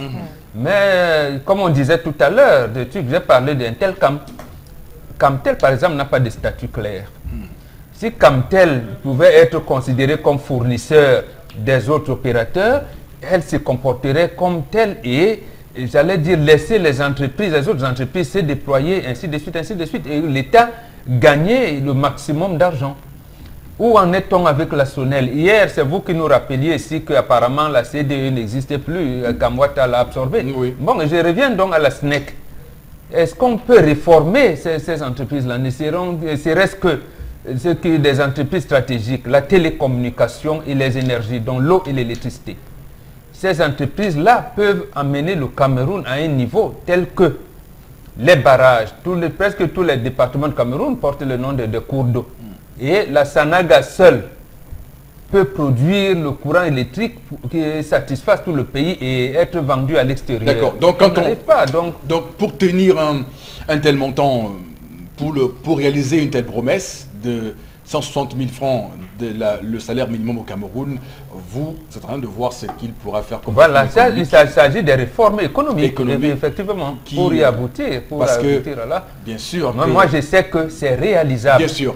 C'est faisable. Alors, cher Lamel, ce qui est intéressant dans ce que le ministre a dit, parce qu'il, dans son argumentaire, hein, il ajoute que au Cameroun, le SMIC étant à 36 000, un peu plus, puisqu'il y a 270 francs là qui s'ajoutent là-dedans, je sais pas pourquoi on l'a fait, c'est quand même un peu surprenant. Il dit que le combat aussi est de faire en sorte que ce SMIC-là soit respecté. Il est le plus bas en Afrique, ça c'est clair, mais il n'est pas respecté parce qu'il y a des petits patrons qui ont du mal à payer leur boy, leur cuisinier, on va dire, à ce montant-là. On parle de 25 000, de 30 000 ici et là parce qu'ils sont logés et sont nourris sur place. Donc c'est également un combat parce que pour que les gens nous écoutent très bien, quand on dit 160 000 francs de salaire minimum, ça veut dire qu'au Cameroun, désormais, lorsqu'on vous embauche, on ne pourra pas vous payer moins que ça. Monsieur Fopoussinegou, permettez-moi de vous renvoyer la question. On soigne dans une formation hospitalière un simple palu avec internement ou hospitalisation à combien? Parce que vous n'avez rien dépensé, c'est 50 000. C'est extraordinaire. C'est 50 000. Oui, oui. Parce que vous n'avez rien dépensé, c'est 50 000. Bien sûr. Je ne compte pas les relais et tout. Pour soigner un typhoïde, même à l'indigène, on vous fait le bidon à 5 000. Vous devez prendre Obama 6 bidons. À raison d'un bidon par semaine. Je pas basique. Un bidon de 5 litres. Un bidon de 5 litres. Voilà. Et c'est vous qui achetez le bidon. Et c'est vous qui achetez le bidon. Alors vous faites 6. On ne vous l'offre pas quand même. Si vous faites 6 bidons x 5, ça fait 30 000 à déposer. J'enlève l'argent de transport pour aller chercher, pour rentrer. Parce que ces gens-là vivent souvent très loin. Bien. Manger quoi après? Non, j'ai pris de manière basique. Moi aussi, je réponds à Grégoire Wana. Avec 36 000, est-ce qu'à Douala, il y a une chambre? Non, je dis, laissez les 200. Est-ce qu'à Douala, vous pouvez trouver une chambre de 13 000 encore à Douala? Où ça? Impossible. Dans quel quartier? Pour trouver une maison de 13 000, c'est un carabot. Et le carabot doit aller faire un fond de beaucoup. C'est-à-dire que vous êtes à presque 3 km du goudron. Pour s'il trouve même, il réussit à trouver une chambre de 13 000, il va devoir dépenser 15 500 francs à raison de 500 francs par jour de nourriture. Ce qui ne peut pas le rassasier. Parce qu'on ne vend même pas les plats à 500. Le plat minimum, c'est 700. 700, 800. Ça veut dire que c'est un gars qui sera habitué à consommer tous les jours le maïs brûlé avec la prune. Sortons de là. S'il va payer 1000 francs de courant, ça suppose qu'il n'a qu'une seule ampoule et un ventilateur pour tuer les moustiques ou pour chasser les moustiques. En termes d'eau, s'il peut payer 1000 francs pour l'eau, c'est qu'il court à la source pour puiser l'eau pour se laver et il achète l'eau pour boire. Non, je prends l'exemple. La chair de poule, hein? Non, je vous dis. Ça donne la chair de poule. Je vous dis, s'il réussit à se battre avec 6 000 francs pour faire une tontine, c'est le mois, 2 000 francs, la tontine du village, 2 000 francs par semaine, ça fait 6 000. Il se doit payer 8 000 par là. Bon, je ne suis pas son porte-parole, mais il a également dit dans sa sortie qu'il n'a pas encore vu une entreprise au Cameroun qui se permette de payer 36 000 francs les employés. Voilà ce qu'il a dit. Hein. Bon, je ne sais pas si c'est... oui, c'est ce qu'il a dit. Qu'au moins les patrons sont conscients, que les 36 000... J'ai envie d'utiliser les mots de Bois-Masson qui avait demandé à tous les Camerounais de se retrouver à la poste centrale pour dire à Mof Midi. Voilà, alors Florazé, allez-y. Mais justement, ce que vous dites, je suis vraiment... Hein, C'est très triste. Donc ça veut dire que notre ministre, en fait, ne connaît pas la véritable réalité. Il connaît. Ah, mais peut-être c'est ça. Non, il sait bien qu'il y a des entreprises ici. Il est à côté de la réalité. Il y a des entreprises ici qui viennent, quand ils recrutent les Camerounais, disent que peut te donner un salaire de 400 000. Et là-bas, ses collaborateurs disent que non, 400 000 c'est beaucoup. Oui. Vous allez les rendre riches, donnez-leur 120 000. Et justement, c'est sanctionné. Il le sait. Et c'est sanctionné par, Voilà. par il sait nos bien dirigeants. que lui-même, il élevait les chiens là-bas à Japoma.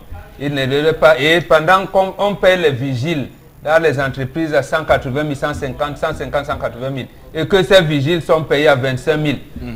Voilà. Justement, il le sait, le ministre du Travail le sait. Quand on paye encore, il y a des gens qui ont des salaires de 25 000 francs le mois, à l'heure où on vous parle là. Et les salaires là même que parfois pour le Mais non, oui, mais oui, des personnes que nous connaissons. Ne me regardez pas. Je vous rapportais les propos des personnes du ministre que nous du côtoyons Travail au quotidien. et de la Sécurité sociale qui a dit qu'il a des patrons qui sont conscients que les 36 000 en question ne peuvent pas permettre Je vais utiliser votre propos, c'est de l'enfumage. C'est l'enfumage. Et c'est insulter les Camerounais. Vous voyez qu'on est loin. Quand on parle de travail décent, et quand on parle même du dialogue social, en fait, on met quoi dans le dialogue social quand on a un ministre qui nous sort ce type d'argument? Ça blesse les Camerounais au plus profond d'eux. Un instant, Florazé. Oui, Charles Amélie. Monsieur Fopoussi, nous ne sommes pas loin. Je le dis et je le dis parce que de tels propos sont susceptibles de pousser les gens à la révolte. Il faut que ces ministres arrêtent d'employer ce type d'expression. C'est susceptible de mettre les gens dans la rue. Le ministre ne se rend pas compte de ce qu'il est en train de dire. 36 000, vous vivez quoi? Si vous avez un enfant, avant que l'enfant n'atteigne 1 an, l'enfant vous fait au moins 4 à 5 crises de paludisme.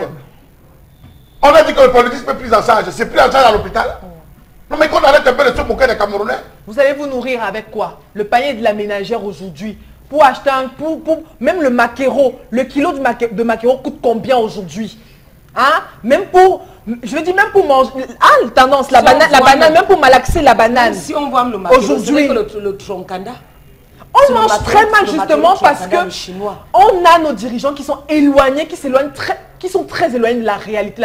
Ou alors, comme mon oncle l'a dit, ils font semblant. Ils sont là, oui, ils font de la mauvaise foi. Ils veulent tout simplement nous enterrer. Nous enterrer. Et là, on fait tout simplement dans la débrouillardise, pratiquement dans tout, parce qu'on veut survivre en fait au Cameroun. On veut survivre. Tendance va également dire un mot dessus. C'est le Camerounais. Oui. L'ennemi du Camerounais, c'est le Camerounais. Les expatriés qui viennent torturer nos soeurs ici, là, c'est tous nos frères qui gâtent. Tu vois un Chinois qui vient, il sait que je prends le gars ci. Oui, il a un loyer qui va payer à la fin du mois. Il peut s'occuper de sa femme. Pour un début, je peux lui donner même 130 000 francs. Toi, le Camerounais qui est traducteur, tu vas dire non, non, non, non, ici, là, le SMIC au Cameroun, c'est 36 000 francs. Donc, tu ne peux pas lui donner le montant. C'est tout lui qui gâte. Alors que l'expatrié ne va pas mettre dans ta poche. Soyons humbles avec nous-mêmes. Soyons vrais avec nous-mêmes. Le Tchad nous dépasse aujourd'hui. Je parle parce que c'est mon deuxième pays d'accueil. Le Ngom qui a dit que le SMIC va être à 160 000 maman. Il a dit que ça commence tout temps. S'il est élu, il faut... S'il remplace ton père, en octobre. Tu veux qu'il remplace le père? Non, je ne veux pas qu'il remplace, mais sauf que... Je veux pas qu'il remplace. Il nous propose 160 000. Quand il parle comme ça, c'est pour que le peuple voit aussi comment il peut faire. Il le remplace comment. Mais puisque son ministre a dit que c'est impossible. Le ministre a dit que c'est impossible, non. On dit à 36 000 francs. Voilà. Donc tu parlais du civil 160 000 incomprenait pas. Je croyais que bientôt on va payer comme ça. C'est une proposition alléchante.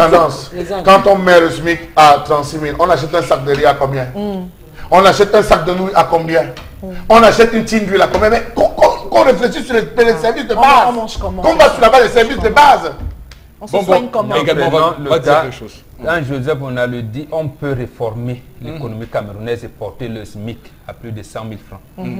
Regardez si là tout de suite, on décide que les Camerounais qui travaillent dans les différents chantiers, Lompangar, Stade de Japoma, Stade Paul Biya, partout, et que les Turcs rentrent, on va les payer combien? Beaucoup d'argent.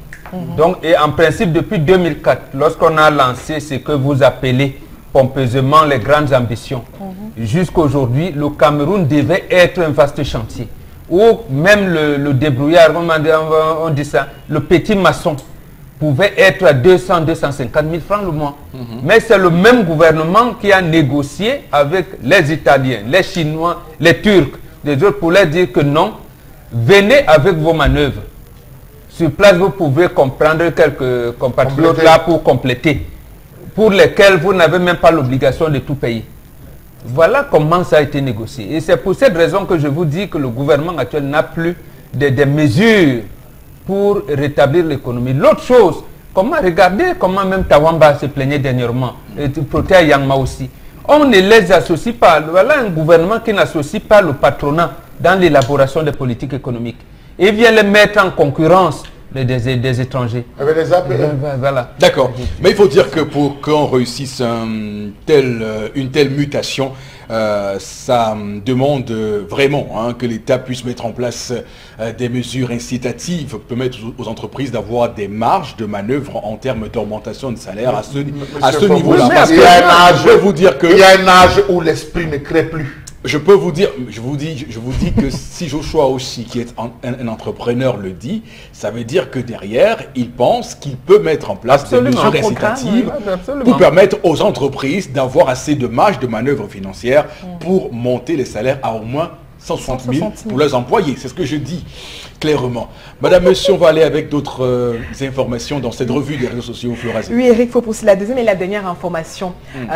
On va dans le pays d'accueil, le deuxième pays. Hein, dans mon deuxième pays d'accueil, à Djamena. Au Tchad, oui.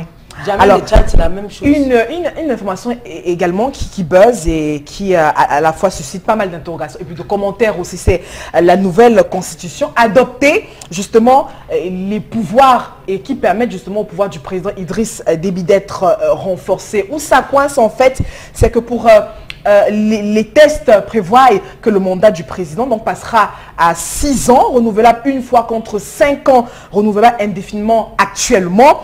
Et puis, Idriss Déby, on le dit, 65 ans, donc on est à son 5e mandat qui doit s'achever en août 2021. Vous pouvez imaginer justement du côté de l'opposition, la majorité des 33 députés de l'opposition sur les 170 que compte l'Assemblée ont boycotté justement ce scrutin pour protester contre l'adoption de ce projet de révision. On rappelle qu'à l'Assemblée nationale, là-bas, on a voté le projet de constitution par 132 voix pour 2 contre et pas d'abstention.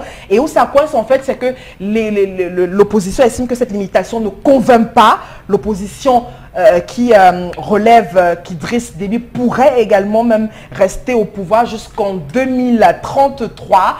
Et comme sur la toile, il est donc nommé comme Déby seul aux commandes.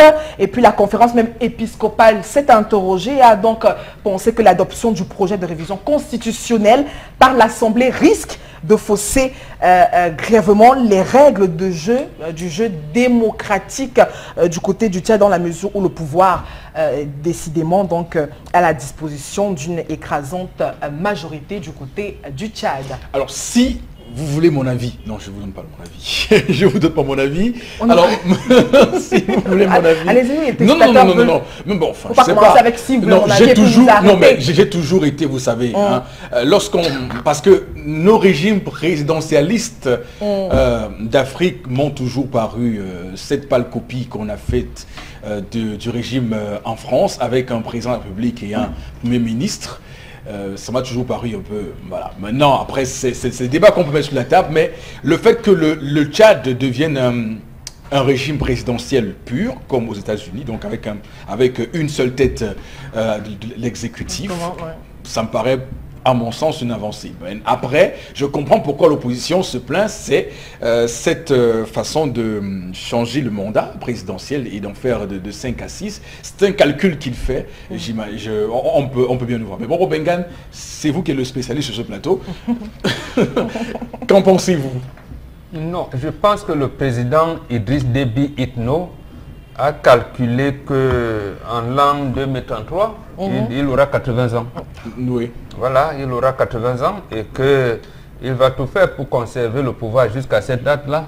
Et il pourrait se retirer tranquillement. Maintenant, il n'est pas question qu'il se retire. Il a 65 ans. Bon, 2021, il aura 68 ans. Et quand il va donc commencer les 12, c'est tout à fait... Ça fait 12 ans.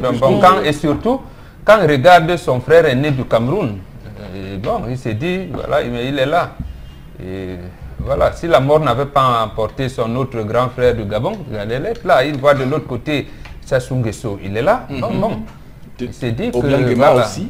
Obiangema aussi. Oui. Bon, il dit, bon, la Centrafrique n'a jamais constitué un État en tant que tel. Oui. Et voilà, depuis le départ de Bokassa, je dirais même de Barthélemy Boganda, on n'a jamais voulu constituer une république en Centrafrique. Donc, il s'est dit, bon, mes aînés, 80 ans, voilà, donc pourquoi ne pas les ressembler, en fait.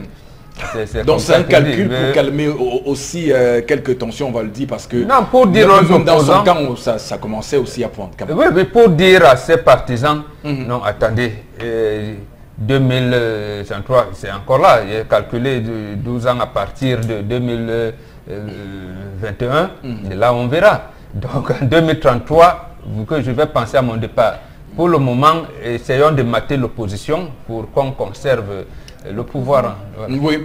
Et donc mais aussi, vous-même ne lorgnez pas encore le fauteuil. Le fauteuil présidentiel. Voilà, vous contentez. Mais bon, parce qu'on le dit pas suffisamment, mais cette suppression du poste de Premier ministre, qu'est-ce que vous en pensez? Parce que, sincèrement, ce poste-là, pour nos États africains... Justement, ça veut dire qu'à un moment, on peut avoir une surprise.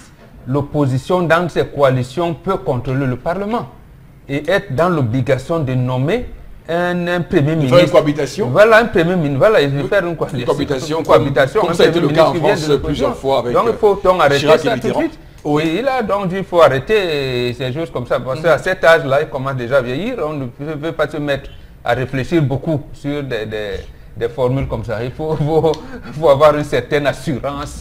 En tout cas, le régime présidentiel par excellence, qui est celui américain aux États-Unis, fonctionne bien sans Premier ministre. Et là-bas, ils ont mis en place effectivement des mécanismes de politique de check and balance, de contre-pouvoir qui permettent à ce que l'exécutif puisse être contrôlé par le Parlement. Oui, ici chez nous, vous savez bien ici que chez nous, on a jusqu'à deux têtes à l'exécutif. À moins que vous ne fassiez un coup d'État, mais là, bon, il contrôle. Vous ne pouvez pas lui faire un coup d'État aussi facilement. Donc. Oui, donc ce poste, parce que c'est une excroissance. Le fait qu'il y ait un Premier ministre fait en sorte, puisqu'on le dit clairement, le Premier ministre est le chef de la majorité au Parlement. Donc c'est clair que ça fait en sorte qu'on a l'impression que les députés doivent allégeance à leur chef, qui va au Parlement dérouler sa politique générale, économique et sociale, comme le fait souvent au Cameroun. Philémon, hier, on sent que le président qui a été élu par le peuple puisse en avoir à répondre auprès du peuple. C'est toute la problématique de ces régimes un peu franco-copiés. Cher Lamel Bachou, le Tchad qui s'avance sur ce régime présidentiel et cette limitation de mandat au Tchad, ça vous inspire quoi? Vous voulez vraiment avoir mon avis? Bien sûr, je vous pose la question, cher Lamel. Allez-y, déroulez. Je souhaiterais qu'il y ait une révolution sérieuse en Afrique centrale. Je souhaiterais qu'il y ait une révolution sérieuse en Afrique centrale sur les comportements. Observez l'Afrique de l'Ouest. Observez l'Afrique de l'Est. Observez l'Afrique de l'Ouest. Observez l'Afrique de l'Est. Et je profite de l'occasion pour saluer l'action qu'a posée, je crois bien c'est Madeleine Boransoua, oui. Au Gabon. Elle a dissous l'Assemblée nationale. Elle a dissous le gouvernement. Marie-Madeleine Boransoua, c'est une femme qui a montré qu'elle a... Je dis, elle a dissous le Parlement, elle a dissous l'Assemblée nationale et dissous le gouvernement. Du moins, contraint le gouvernement à démissionner. Je dis dissous. Il a contraint le gouvernement à démissionner. Je vous ai dit qu'il faut un dictateur éclairé. Il faut un dictateur éclairé, en plan parfois certains mots. Je pense qu'il faut une révolution. Que les gens ne voient pas révolution sous la forme de la guerre. Non, je ne sais pas ce que je suis en train de dire. Il faut véritablement qu'il y ait une révolution, qu'on puisse changer l'esprit grabataire, l'esprit conservateur et le conservatisme qui est en train de détruire l'Afrique centrale. L'Afrique centrale, oui. Mais regardez, vous avez commencé à citer la Guinée équatoriale, le Congo, le Tchad, le Cameroun. C'est quoi? C'est quoi cette histoire? Ce n'est pas la chaise de leurs parents, de leurs grands-parents. Ils ont obtenu le titre foncier. Par qui? La bénédiction des Bamboks, des dieux, puisque le pape vient de... Ils doivent libérer à un moment donné. Il faut qu'ils pensent libérer à un moment donné. L'église est venue Non, mais c'est clair. Tôt ou tard, cela va se faire. Tôt ou tard, cela va se faire. Et je crois. Regardez comment le Rwanda s'est relevé. À un moment donné, il faudrait que les gens s'asseyent, se mettent à réfléchir. C'est un régime présidentiel par excellence. Parce que, bon, j'insiste beaucoup sur ce poste de Premier ministre parce que ça empêche quand même le président de travailler. Moi, je pense que c'est un poste qu'on doit supprimer pour que le président prenne vraiment son rôle de principale figure d'exécutif et de répondre aux actes. Non. Parce que, bon, Bengal, c'est un débat qu'on peut avoir, mais bon, oui, mais non, parce que vous ne connaissez pas l'homme. Vous le connaissez, il est quand même arrivé au pouvoir dessus d'un coup d'État. Voilà quelqu'un, après le pipeline Tchad-Cameroun, on a mis un peu d'argent de côté pour les générations futures. Il a créé une situation pour que cet argent lui soit reversé, dit-il, pour développer le Tchad. Peut-être il le fait. Mais pour qu'il contrôle quoi? En fait, c'est lui qui contrôlait le pouvoir, comme au Cameroun. Je vous sens. Est-ce qu'on fera un débat avec Hissène Habré? C'est un débat qu'on peut faire aussi sur le Tchad. Non. Est-ce que avant ce régime, c'est même pipe, même tabac. On ne peut pas dire qu'entre le diable et Lucifer. Vous n'allez pas, mon ami. C'est la même personne. Donc je vous dis, comment conserver le pouvoir in vita aeternam? Il dit, le Premier ministre, quelquefois il va là-bas, bon, ça va l'embrouiller. Il veut donc conserver le pouvoir. Avec mes enfants qui commencent à grandir, peut-être je pourrais leur passer le truc. Avec. Le mieux donc, c'est de mater l'opposition pour qu'il n'y ait pas de résistance. Charles Hamel a parlé tout à l'heure de révolution, oui. Et on oublie sûrement que c'est le Cameroun qui était le chantre de la révolution, c'est-à-dire de l'éveil citoyen. Oui. C'est ici, avant même ce qui s'est passé en Algérie, et même des pays dits de la ligne de front. C'est ici que ça a commencé. Donc aujourd'hui, pourquoi on veut tuer la formation à la citoyenneté? C'est ce que le président Paul Biya a commencé à faire. Son frère Bongo qui est parti a suivi. Les Sassou Nguesso, aux autres, ils sont en train de copier ce qui se passe au Cameroun. Comment tuer l'éveil citoyen dans nos États pour que, effectivement, qu'il n'y ait pas révolution? Première chose, on ne coupe pas le salaire de l'armée, on double. Pendant qu'on coupe le salaire des fonctionnaires. On appauvrit tout le monde et on fait venir les églises de réveil. Vous restez prier et tout. Et on ouvre les bars. On ouvre les bars. On ouvre les bars et on interdit même aux policiers de faire des syndicats. Aux magistrats de faire des syndicats. Oui, vous allez parler de l'avancée démocratique. C'est la politique de conservation de pouvoir pour soi. N'allons même pas loin. Bon, hier nous avons failli, parce que là il faut le dire, hier nous avons failli passer encore à côté d'une grosse crise. Les prostituées chinoises contre les prostituées camerounaises. C'était de ce côté de la gauche. Mais je vous dis, ça peut paraître banal, mais je vous dis que jusqu'à quel point l'importation est arrivée, jusqu'à ce que même dans certaines... Mais c'est moi qui en parlais ici l'autre jour, et vous me raillez, et vous me raillez. Mais c'est grave. Je vous dis que c'est extrêmement grave. On ne peut pas importer tout jusqu'à importer des prostituées dans un pays comme le Cameroun. Mais c'est quelle délicatesse comme ça dans laquelle on se va là? D'abord, il faut dire que la prostitution est une infraction au sens du code pénal local. Mais allez voir ce qui se passe ici à la douche. Je précise ce qui est prévu. Oui, c'est prévu, mais je dis là à la douche. Je ne vous dis pas. C'est un hôtel qui est là à la douche et c'est connu, c'est un hôtel. Allez voir ce qui se passe là-bas. Est-ce que c'est normal que sur toute la rue, l'équipement, vous avez les Chinoises qui occupent? Est-ce que vous allez faire ça à Guangzhou? Voilà. Donc, à ce que je sais que l'Allemagne est un des pays au monde qui autorise la prostitution, mais au Cameroun, c'est bien une infraction au sens du code pénal. Oui, mais il existe la tolérance administrative. Oui. Alors, tendance, le Tchad qui s'engage sur cette réforme constitutionnelle, le Tchad est sur ce plateau, on voit bien que les avis vont dans le sens de ce que le président Idriss Déby Itno renforce son pouvoir et faire en sorte de s'accaparer tout seul tout ce qu'il y a comme fonction dans ce pays-là. Toi, tu penses que ton deuxième pays d'accueil, qui est le Tchad, va dans le bon sens? Attends un peu, tu as parlé un gros français. Qui veut prendre tout pour lui seul? Oui, tous les pouvoirs pour lui seul. Pourquoi? Je n'avais pas encore les infos là. Il veut gérer le pays tout seul. Lui seul? Est-ce qu'il va s'en sortir? Hey, bon, ok. Explique-moi encore bien, mon père, pardon. Il dit qu'il ne veut plus avoir de premier ministre. Donc il va devenir, il aura un vice-président. Les premiers ministres ont fait quoi? Commençons par là. Ça l'encombre. Il refuse que ça commence. Qu'est-ce qui s'est passé pour qu'il arrive par là? Que ça l'encombre. Et il ne rit pas sans comprendre. Non, je ris parce que bon, quand il dit donc le premier ministre est en train de taquiner en fait avec le mot. Non, le premier ministre l'encombre. Voilà. Quand il y a le premier ministre, là, chaque fois, il est obligé de l'amener dans la mission, il dit, va passer et tout ça. Il veut donc avoir un vice-président qui, lui, ne sera jamais là. Il est caché derrière. Donc, lui-même, il voit ces choses. Même un vice-premier ministre, il ne veut pas. Rien de tout ça. Rien. Donc, il veut être président, vice-président, le gouverneur. Non, il aura un vice-président qui n'aura pas de pouvoir. Donc, il veut être en même temps tout. Le gouverneur, le président, le procureur, le magistrat. Il veut être tout ça lui seul. Il ne veut pas gérer seul. Vous pensez que le Cameroun est différent? Le Cameroun a un premier ministre, mais est-ce que c'est différent? Monsieur Foposi. Oui, Charles. Demandez aux femmes sur le plateau, la cagette de tomates coûte combien maintenant? Ça dépend de la qualité. C'est cher. Très cher. Vous avez 17 000. 15 000, oui, ça dépend 12 000. J'ai dit le cajot de tomates. Vous avez des ministres qui ne sont pas capables de protéger la consommation de tomates. C'est ça l'Afrique centrale. Charles Amel, je te donne le prix des tomates. On vend 4 tomates à 200 francs. 5 tomates à 300 francs selon la grosseur. Parce qu'il y a un plus pour ça qu'il faut marcher. D'accord. Voilà c'est d'avoir un pays. Ils veulent toujours se représenter, ils veulent tout conserver. Pendant ce temps, il y a des gens qui souffrent. On ne parvient pas à vivre normalement. Vous avez des factures qui arrivent avec des prix élevés sur elles. Mais c'est pas normal. C'est pas normal. Ok, Charles Amel.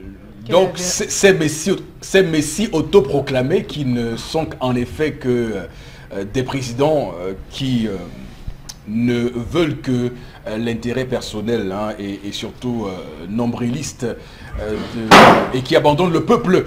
Parce que le peuple souffre au quotidien. Oui, Floraz, allez-y. Oui, vraiment, c'est très triste, Eric Fopoussi. C'est-à-dire vivre dans ce régime présidentiel. Parce que, quel avenir pour la jeunesse, en fait? Quel avenir pour les jeunes leaders? Qu'est-ce qu'on aura à propos? Qu'est-ce qu'on veut proposer bien après? C'est-à-dire que si on reste justement dans cet enclave, on reste dans cet univers qui est tellement enclavé, par des idées rétrogrades. Et justement, qui vise tout simplement à s'éterniser au pouvoir. Et oui, et même que, c'est pourquoi justement cette minorité, c'est-à-dire le chef, il est là, et il se fait encadrer justement de ces, vous appelez des tindas, des personnes qui vont louer allégeance, qui seront là justement pour pérenniser son pouvoir. Et entre-temps, maintenant, on n'a plus le temps. C'est pour ça que moi, je parle toujours de l'ordre des priorités, en fait. On est là pour conserver le pouvoir, mais en fait, on s'éloigne des véritables priorités. Et nous sommes encore dans le basique, Eric Fopoussi. Pendant qu'on vit justement, on a une mauvaise vie politique. Une mauvaise vie politique où on est en marge des revendications. Où justement l'éveil citoyen est absent. À chaque fois qu'un groupe veut se lever pour revendiquer, on est tout de suite stoppé, on est tout de suite banalisé, on est tout de suite castré.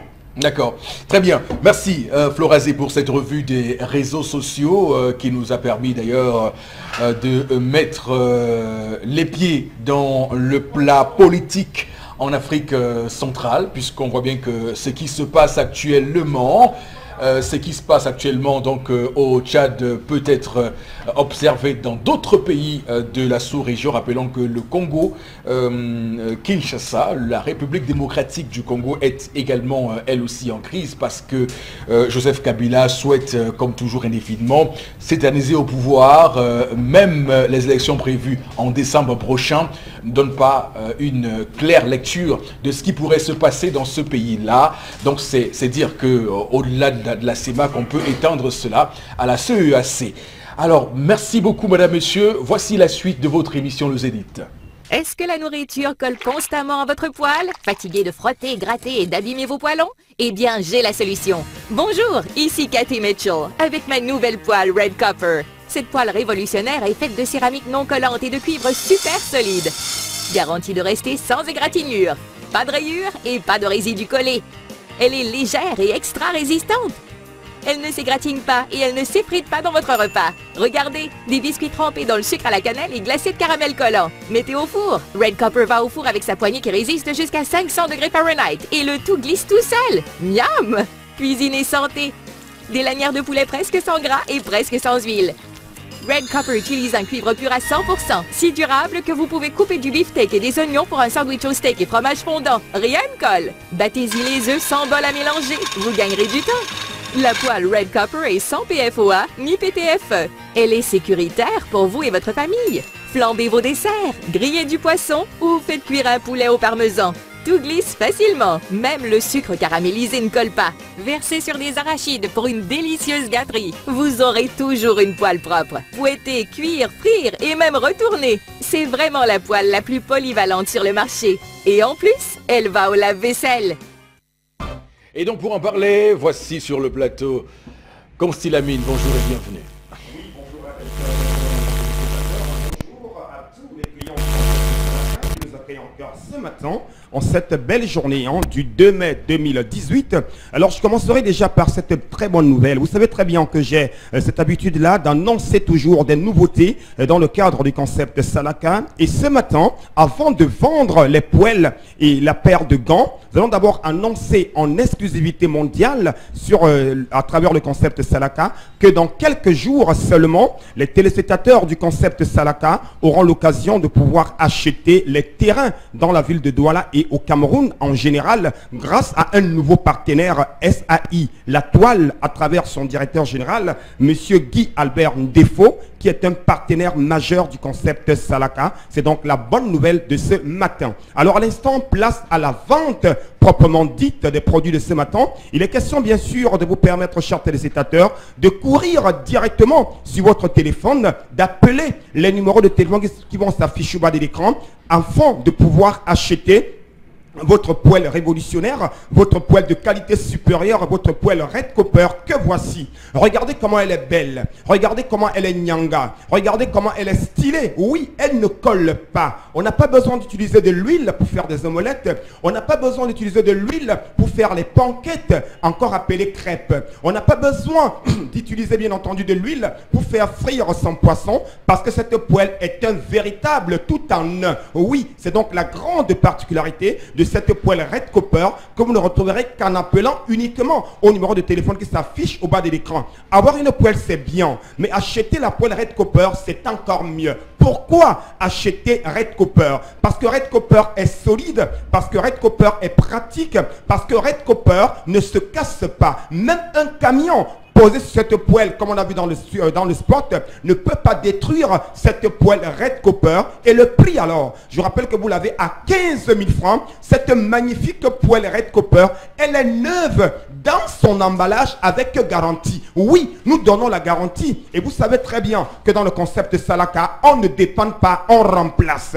Vous achetez cette poêle, vous constatez qu'il y a un problème, tenez-vous tranquille, on va remplacer. Mais comme nous sommes sûrs de ce que nous vendons en Salaka, vous n'aurez aucun problème en commandant dès à présent votre poêle Red Copper au prix de 15 000 francs, la poêle de qualité supérieure. La suite, c'est avec un autre produit. Avant, je me faisais brûler les mains tout le temps pour pouvoir servir tous mes clients. Mais ça, c'était avant de m'offrir ces gants. Et oui Gigi, avec Super Gants, manipuler des casseroles en pleine ébullition, des marmites ultra chaudes, des grillades à la poêle, au four et au barbecue, tout y passe. Et vous n'avez pas tout vu. Fabriqué à base de silicone, Super Gants est anti-brûlure, anti-chaleur et fait gagner du temps.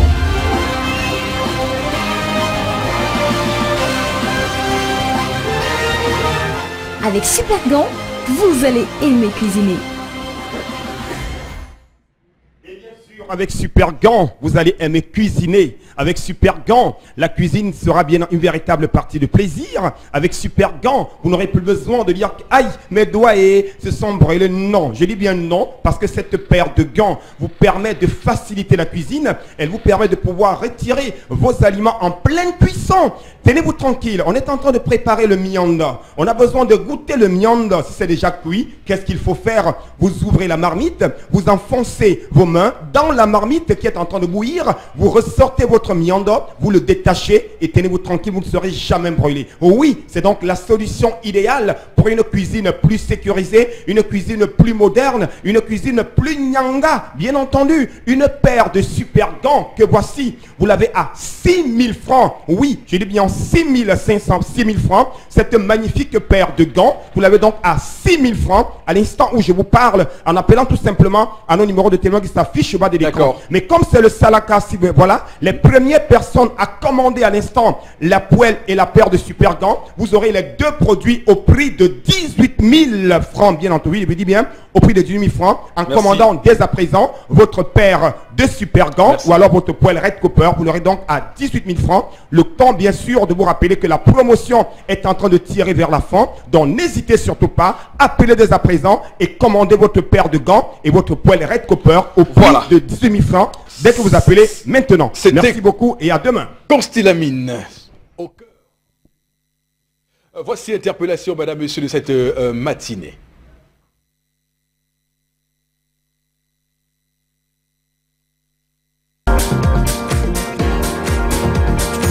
Le développement aussi venant peut-être des activités pour que le gouvernement puisse peut-être créer des emplois pour que nous les chômeurs on puisse aussi travailler. Bon, pour le moment nous souffrons, mais toujours comme ça on peut au moins d'avancer. Mais on voit que bon, au Cameroun c'est la merde. Pourquoi? Parce que au Cameroun, un jeune, on souffre comme ça, on n'a que 2500 la journée, mais un citoyen comme moi, je ne mérite pas peut-être avoir 2500 la journée. Et entre-temps, nous avons nos grands frères qui ont de l'argent, qui peuvent peut-être nous soutenir. Mais nous sommes ici, bon, on ne sait pas où on part, où on vient, on ne sait pas. On veut juste qu'on nous dise si l'homme camerounais peut vraiment avoir un roi chez lui-même.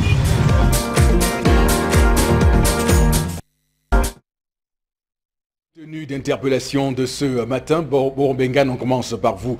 D'ailleurs, c'est la coutume, lorsque interpellation arrive, je ne... Enfin... Tu ne discutes même pas. Non. C'est bon pour d'abord. Non, notre compatriote a raison d'interpeller le gouvernement pour créer des opportunités d'emploi dans le pays. Mais ce que je voudrais lui dire, c'est de se rendre à l'évidence que le gouvernement actuel ne peut plus. Ailleurs, Aïdjo l'a fait. Il a dit « je ne peux plus », il a démissionné.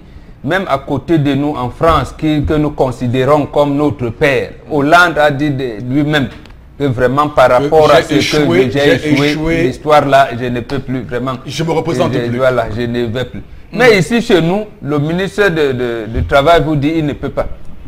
Mais il dit qu'ils vont continuer. Dernièrement, le ministre de la Santé, c'est depuis 1998, d'abord que ce ministère du Travail a engagé les réformes pour aboutir à l'assurance maladie. On a oublié. Quand les médecins viennent, le syndicat des médecins, qu'on n'a pas voulu voir net, repose le problème en disant, mais comment? C'est nous qui payons les bistouris, les seringues à nos malades, c'est quoi ça? Voilà. Remettez l'assurance, laissez même nos salaires là où ils sont. Mais donner l'assurance universelle aux Camerounais pour qu'ils puissent au moins payer leurs prestations médicales. Le ministère de la Santé a dit non. Et ça renvoie encore au ministère du Travail et de la Sécurité sociale. Et le chef de l'État est là, il vous regarde, il vous dit non, non, vraiment, c'est encore moi. Donc, il faut que ce compatriote se rende compte que le gouvernement actuel, il ne peut pas. Et quand on ne peut pas, on laisse. Et comme chez nous, on ne veut pas laisser, on les chasse. Bon, c'est la Constitution qui le prévoit. Hein. Le président définit la politique générale. Il peut aussi, la Constitution ne lui interdit pas de démissionner. Et le Premier ministre applique. Monsieur Eric Foposinegou, implémente. Il a dit quelque chose de très intéressant. Très intéressant. Pourquoi on ne lance pas la politique selon laquelle le Camerounais d'abord, comme au Gabon, le Gabonais d'abord. Oui, la préférence nationale. Pourquoi ici? Regardez le chantier turc. Regardez la présence chinoise. Regardez l'actuelle présence égyptienne au Cameroun. Le chantier naval d'abord. Je commence par les Égyptiens. Commencez par le chantier naval. Les Égyptiens ont une stratégie. Ils sont arrivés presque 15 000 au Cameroun. Ils se sont répartis les principales villes. Tous les matins, les Égyptiens louent des voitures, des taxis. Dans les voitures, il y a les macocottes minutes. Il y a des produits, les petits bazars. Ils vont de bureau en bureau. Ils toquent à porte. Ils vendent leurs macocottes. Ils déposent, ils s'en vont. Est-ce que vous pouvez faire ça en Égypte? Là-bas, c'est... Est-ce que vous pouvez faire ça hein? Là-bas, c'est un pays normal. Non, je me pose des questions parce que nous là... ne sommes pas dans un pays normal. Le président égyptien Fattah vous al-Sisi, avez des Chinois au ne Cameroun. l'accepterait pas. Vous avez des Chinois au Cameroun qui font dans le gros, dans le détail et dans le semi du détail. C'est-à-dire, on vous vend les ballots, on divise les ballots, on a encore les étalages et on se balade encore dans la rue, toujours chinois en train de vendre. Dans un pays comme le Cameroun. Je m'en suis offusqué ici une fois, je me souviens, vous m'avez mis le grappin dessus, je m'en souviens. Mais quels sont les secteurs réservés camerounais, Babok? La conclusion, c'est que quand on ne peut pas, on laisse. Et comme ils ne veulent pas laisser, enlevons-les. On va rester là, dans 10 ans, on n'aura même pas de larmes. Quand vous dites enlevons-les, c'est donc à chacun d'agir. Voilà, comme nous avons dit que nous, on ne veut pas la guerre. Et d'aller s'inscrire aux urnes. Sur les listes électorales. Absolument.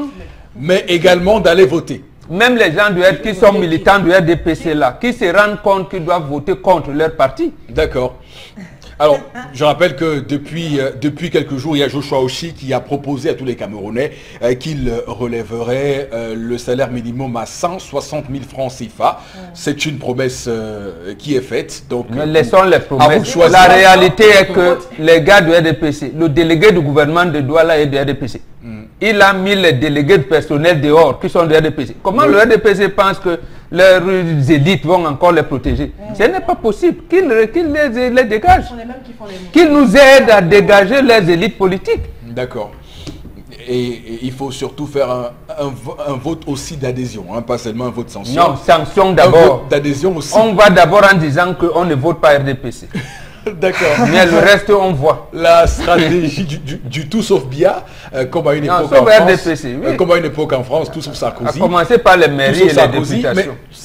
Une élection, c'est toujours, comme vous le savez, une bataille, une joute, et chaque des candidats regardez le Sénat là. Le Sénat, ils sont allés là, nous savions qu'ils avaient cumulé, non? Et que c'était incompatible. Mais ils y sont allés. D'accord. Très bien. Madame, Monsieur, merci infiniment à vous d'être restés connectés et fidèles droit dans vos bottes, fidèles au poste sur Equinox Télévision. On va se donner rendez-vous pour demain lorsqu'il sera 10 h pour l'autre numéro de votre émission. On vous souhaite une très très belle journée, mais surtout n'oubliez pas que le Cameroun est un pays béni et que Dieu continue à bénir le Cameroun.